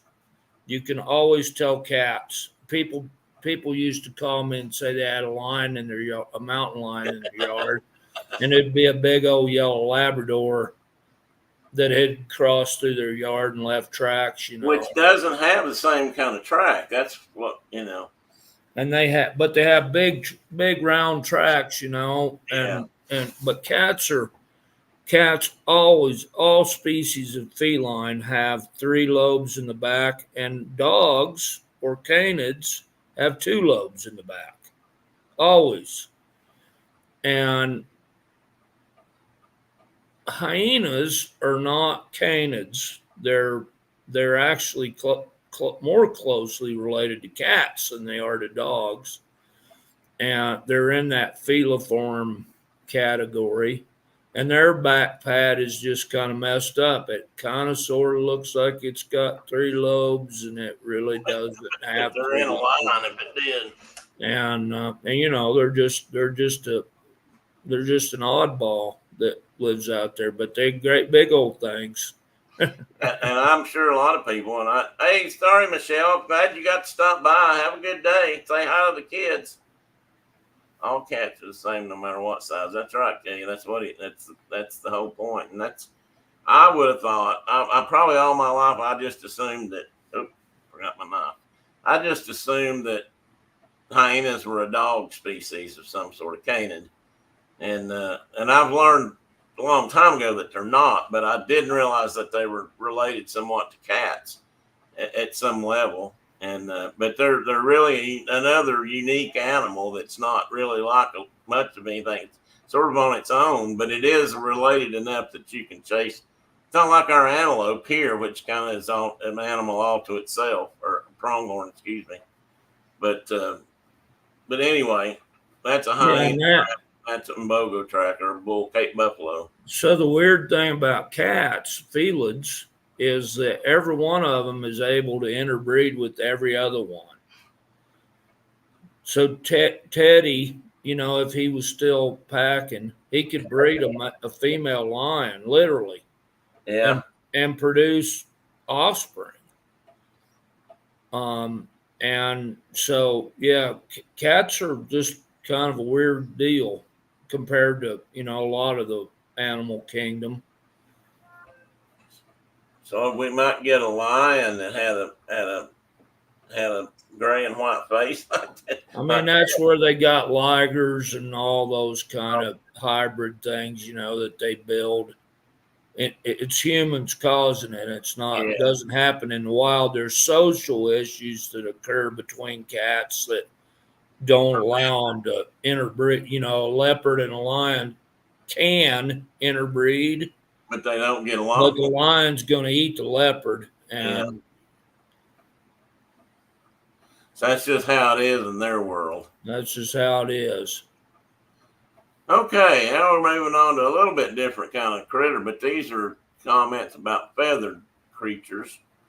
And first on the left, Mark, I put weaver finches. I don't know if they're finches, but there are weaver birds of some sort, right? They're weaver finches. Yeah. Look like I guess that's in a tree. I thought it was on those power lines for a minute. No, it's in a tree right there at the lodge. Yeah, and they build these kind of nests. And some of their nests are great big giant like communal nests that are 10 feet big. They're giant nests that have a bunch of apartments in it, basically. And then some of them are like this. And our introduced English sparrow, house sparrow, is also a weaver finch, and they make these same kind of nests, but they shove them up in under your eaves and things like that. Yeah, so they don't make them out in the open. Orioles are also a weaver, aren't they? Don't they make, for some species of oriole? Don't they well, make? they're not weaver finches. Right, But they weave a nest, a hang Yeah. nest they call them. Anyway, and then the bird on the right, I think, is a really cool bird because I think that's a really cool bird over here, the variety we have. But you said that's a crimson shrike. Crimson shrike. Do they hang? And the photo doesn't do it justice. They're so brilliant colored. It's spooky, actually. Do they hang their prey, their food, on thorns and barbed wire? I don't know. They are a shrike, like our loggerheads or northern shrikes, but they they feed on the ground. They don't. I never saw them like up hunting from a perch like our shrikes do. Hey, Tina. Good to see you. We were a little bit concerned. I didn't know if you'd been around for a few days. I hope everything's okay. Just stopping in and say hi and bop the thumbs up. I'll watch later when I get home. Well, have a good day. I hope you guys have a great day and a great weekend. Good to see you. We were talking about you. So if your ears were burning, that's probably why. Yeah, but these birds over here, what we were talking about was the shrikes that we have in this country. And they're called butcher birds also, but they're little, they're prey birds. Their beaks are different than these ones. Yeah, well, that's true, but over here they'll catch a lizard, say to eat, and they'll go pin it to a thorn bush, or they'll pin it on a piece of barbed wire and they'll let it dry or decay for a couple of days. Then they'll come back and eat it, I guess. But in some places where there's a lot of them, you actually may walk up and see something like that on a fence. And that's just that's what they do. Anyway, who's Mike's back? That Mike. And here we got your big old baobab tree. And this is Mark. And you can't see it very well, but if you look at this middle picture, there's 3 people standing at the base of that tree. Now they're blending in. That might be overcast or a darker day, but or because we were all in camouflage. Yeah. But there's 3 grown people there, and that's a big old whopping baobab tree. Excuse me. That it was me and Terry and Lujan all standing there in camouflage, and Shawna took the picture. Real tree camouflage blends in, and Marpat Marine Corps utilities blend in real well with that tree. So is that what you're demonstrating there when you're hugging the tree? Yeah, I wasn't really hugging the tree. I was just hiding. No, I was being a hider. Yeah. Tell us about that tree, the one on the left. So they don't have like traditional bark like a normal tree. They're a great big succulent, kind of like a big old stalk of celery is what it is. It's pretty soft, and they grow real fast, and they get giant size, obviously. And I'm inside a cavern in that tree on the opposite side from where I'm hugging it. Oh, yeah, there's that split right there. And I started to walk in there, and Lujan was like, make sure you're looking for snakes. And I'm like, yeah, don't worry, buddy. I always look for snakes. But that cavity on that side, that would have been the south side of that tree, was made by elephants. And they just get in there with their tusks and rip that tree open, typically just on one side, and then and eat it. And that tree's not dead, right? That tree will still bloom out. Yep. Or leaf out, I mean. Yep. That's so amazing.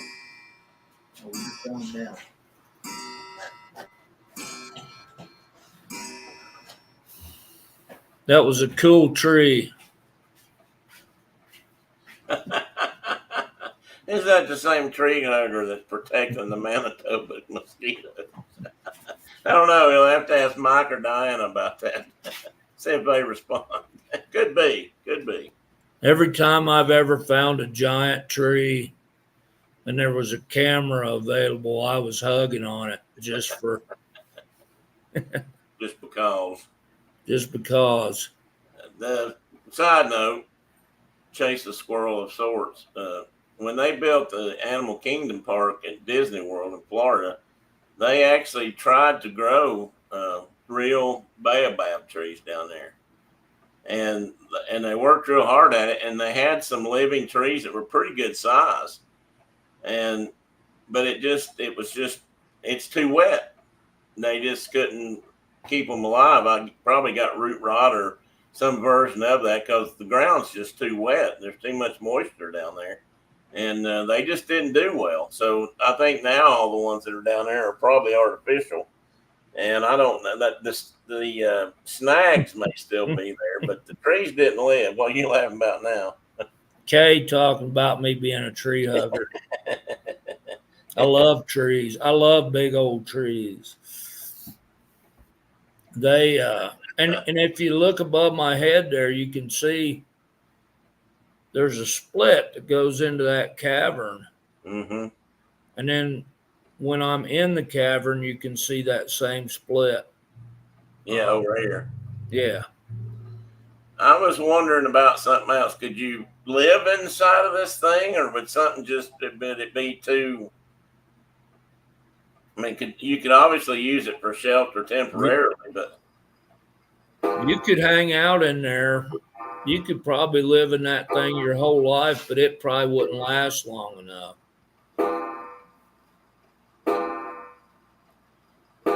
And when they fall apart, they just fall down. They typically just like, when they get big enough and old enough and rotten enough, they just fall in chunks. And there'd just be a big old pile of that wood or whatever it is, just laying there in a giant pile. We saw several of those. Diana has a question for you. She wants to know, did you pick your outfit based on the tree trunk? I had that outfit on every day I was over there. But you've also worn it a lot of days over here. So yeah. that tells you anything, Diana. I've seen him in camo pants probably just about more than I have anything. And you had some baboons. Now I added this picture because I wanted to show everybody what a set of twofers they got. But you got a couple. There's a male walking away up here, but you thought this wasn't a full-grown male. Yeah. But you can see why you don't want to just reach over and pet one of these guys, because they probably take your hand off. They have some serious teeth. And if you go online and just Google baboon skulls and baboon teeth, you will see some. And these top they're this big. They're like this. Yeah, and they kind of come out. Some of them, at least, when you see it straight on, they sort of come out a little bit of an arc, and they're sort of flat. I mean, they look sharp as hell, is what I'm trying to get. So they're just like javelina or peccary teeth. Yeah. They're if you look at them, if you would look at a cross section of their tooth, it's like a glover's needle. It's a triangle. Yeah, that's what I'm trying to say. And every time they open and close their mouth, they're sharp. Those teeth are sharpening against each other, so they stay sharp. And they're razor sharp. And the only time that I saw Lujan worried about his dog Zama, he got bored one day. He was sitting in the blind with us, and we had all kind of critters coming in, and no, I wasn't shooting anything, so he didn't have any blood to trail. And we had a bunch of baboons come in and like look in the blind and like, hey, what's going on in there? And it's like, and they're big as a dog. They're big as that coonhound. And they took off across the road from us, across the little 2-track from us, and went over into some trees, and we're in the trees over there. And when the truck come in to pick us up at lunchtime, Zama took off trailing those baboons, and he treed them over there across the road. They were already in the trees, but he started baying. baying treed, and Lujan had a heck of a time getting him to come off those baboons, because he's like, they'll kill him like in seconds. I can only imagine. I mean, they're as big as he is, and they got the mouth like this, and and they're strong. I mean, And one of them was a big old male with the great big heavy duty shoulders, and I mean, the same was true with the vervet monkeys. The males were the males were like way bigger than the females, and you're like, that's a critter. If you grabbed it, it'd grab you back. You wouldn't like it any. Let me see something here real quick. I got a question for everybody. Okay.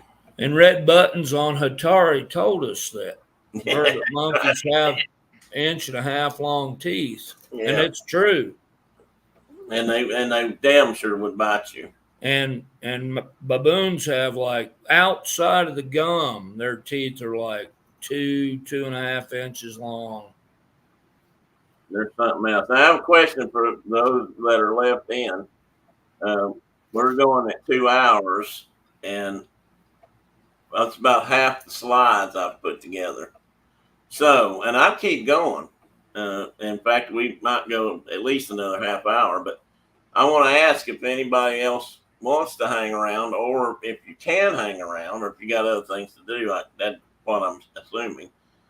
And we can finish this next week. Mark and I are both willing to talk about it next week to finish up. And I've got, elephants and other giraffes and other kinds of critters in here that I want to show or let you guys, see and talk about. Mark being with them. A lot of these animals, like he just said, these baboons came over and looked into the blind where they were. So you got close up to a lot of critters. Well, literally, like we literally. So I had Lujan was sitting in the corner of a blind, and there was a little window beside his head that had glass over it, had like plexiglass or something over it. And a baboon came up to that window and literally did this with his hands, in their hands. And he stuck them up there, and he was like looking in there like, hey, what's going on in there? There's got to be something going on inside of that blind. And I told Lujan, I'm like, oh, look, it's twins. Because his head was right by, they were both looking at me. So you see, they look like, isn't that amazing though? Think about that a minute. If he was holding his hands up like this, literally was doing that like, hey, like I gotta shade my eyes. So I mean, that's like we think of that as a human trait, and I bet that's natural. I mean, I'm sure they didn't learn that from people. I wouldn't think so anyway. So I mean, that's a trait that they've either picked up by watching us, which they do and learn, and at the same time, or is that just a natural thing? Because that's just like we would do if we were looking in. And that's, to me, that's fascinates me, that some of the habits and I'm trying to think, characteristics of some of these animals that can relate to people, and they're just, I mean, it's just, well, and that baboon that's sitting down on its haunches there, it's picking flowers. No, this one, yeah. It was picking flowers, but then it was eating them. Well, they're probably pretty tasty. Okay, Diane, I'll tell you what we're going to do, guys. Sugary snack. We're going to do a couple more and talk a little bit longer and then stop. Or we can talk about the trip in general and start here next week. This is about, let's see. I just looked, but I forgot the number.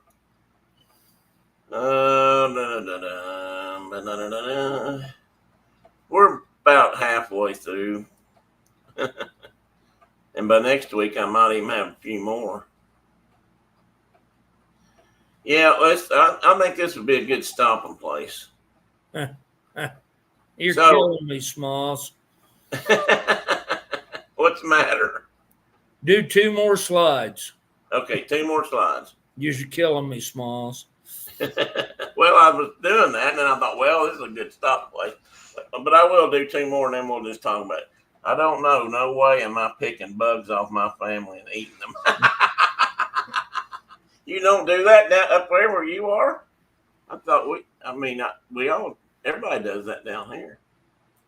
Well, humans do that. Well, yeah, in some places they really do that. But we do pick the bugs off of them. But I mean, there are people that Yeah, right. There are people. pick Now, them and eat them. I just kind of, these are going to be mixed up, and I don't know who all is what exactly. Although these two guys look similar, you can't see that back one very well.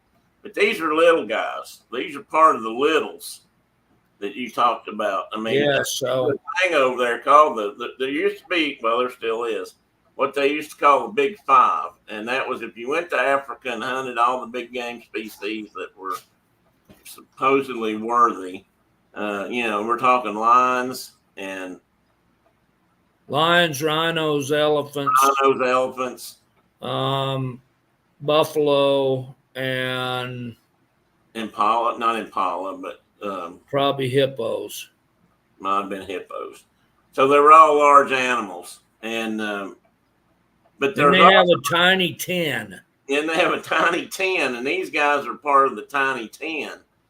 And this guy, I think you told me this guy's about Hank size, or not Well, Hank. no, neither one of them are. That He's bigger. critter in the fence, and it's not in a fence. It's in that's actually a runway that's on Stanley's property that his brother flies in and out of. And this is And the they tiny. have the runway fenced to keep giraffes off the runway and buffalo and things like that, big animals. But then they have accommodations made for smaller critters like this guy or a warthog or something so they can come in and out, but they're not really a threat to the guy's airplane, if you know what I'm meaning. If he lands and like a giraffe walked out in front of him, that'd be a bad deal. Yeah. But this little antelope in the corner there is called a steenbok, and it's about the size of a black-tailed jackrabbit. Serious, like 14 pounds. Oh, Yeah, it's a little tiny thing. They're this big.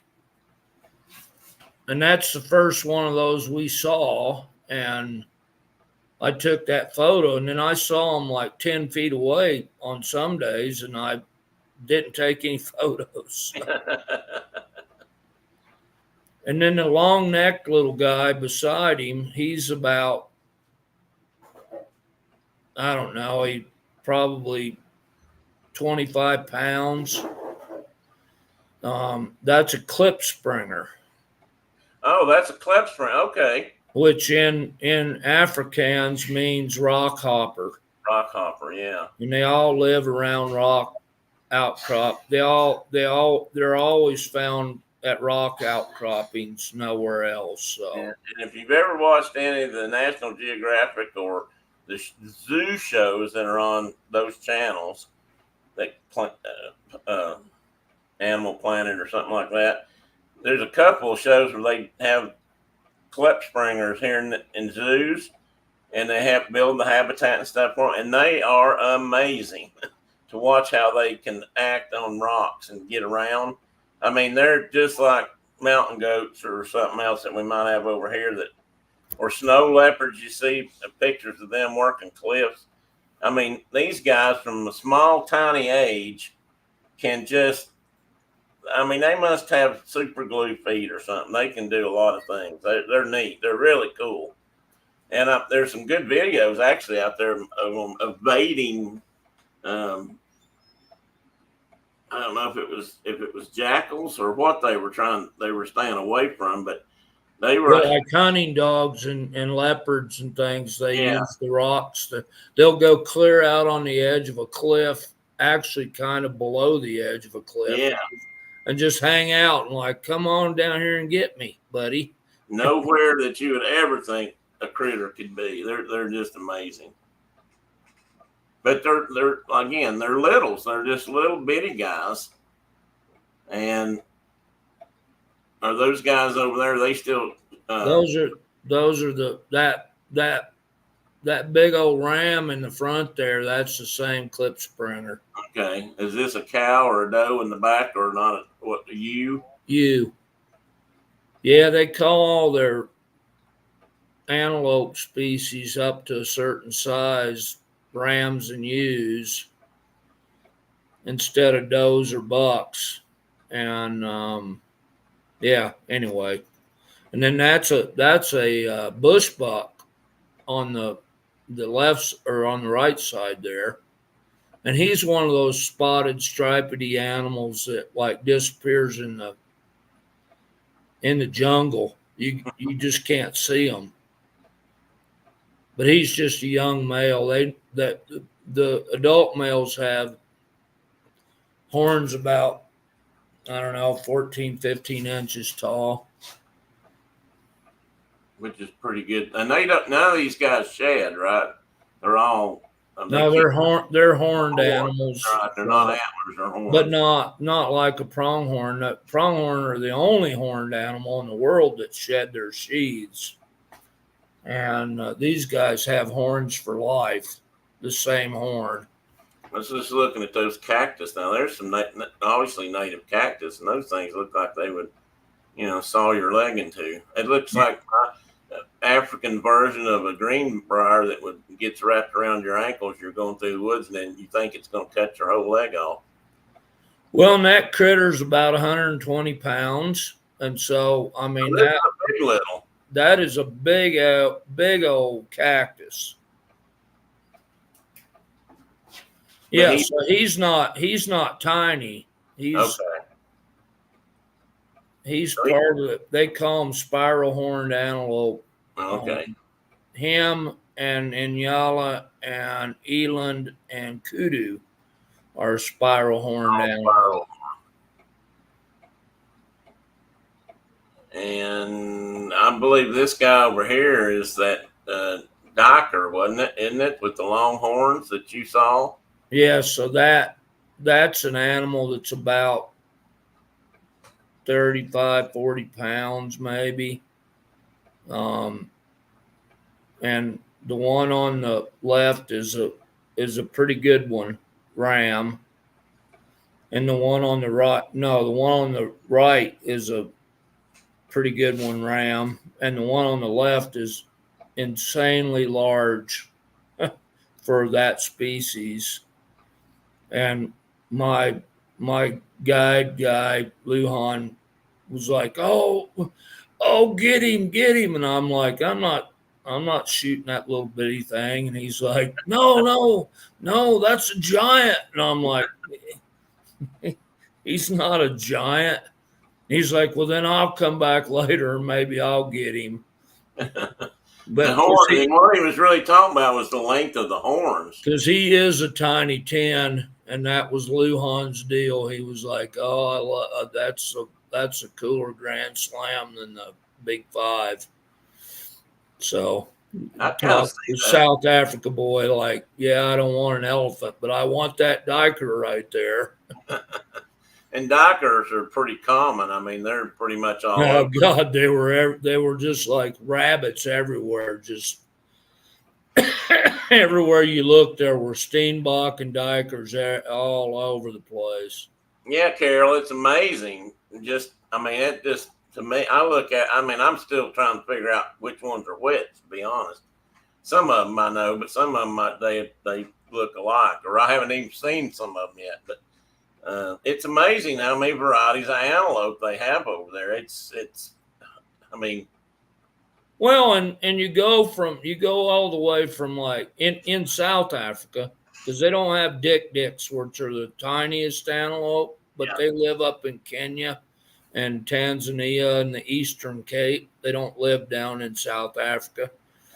But of the antelope that they have in South Africa, it goes from Steenbok, which are, like I said, maybe 15 pounds, all the way to eland, which are probably 3,500 pounds. They're giants. So they're bull elk or larger size? Oh, they're way bigger than an elk. Way bigger. It's amazing. It's just amazing. You know, that 15-pound Steenbok. And they're everywhere. They're just everywhere. That's smaller than Teddy, so think about that a minute. I mean, he's a big boy, but he still ain't that big. And, you know, antelope smaller than him is pretty small. And the dick is even smaller. And some of you have seen dicks at Disney World, I bet, because they have some in the Wild Animal Kingdom.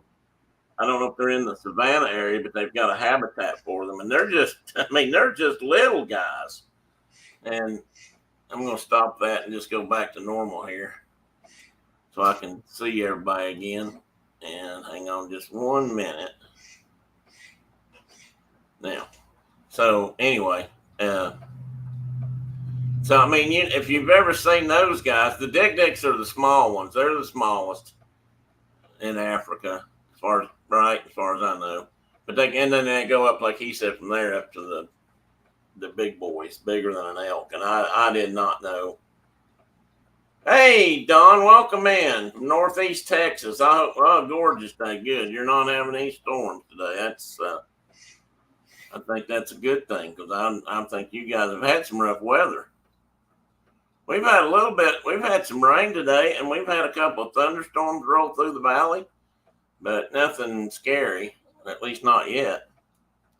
Nothing that made me think I needed to go down in the basement and, you know, huddle against the east wall or anything. So we're going to start shutting down. I'm not going to click off yet, but probably in 10 minutes or so. But next week, if you want to come back, we'll talk about some more of these critters. I mean, he's got more pictures, and like I said, if you're interested at all, and I'm going to post some links. I think I've already put a few links in below the chat here, or down below, whatever what do they call that section, in the information section. But if you're at all interested, by all means, jump online and look, because there's.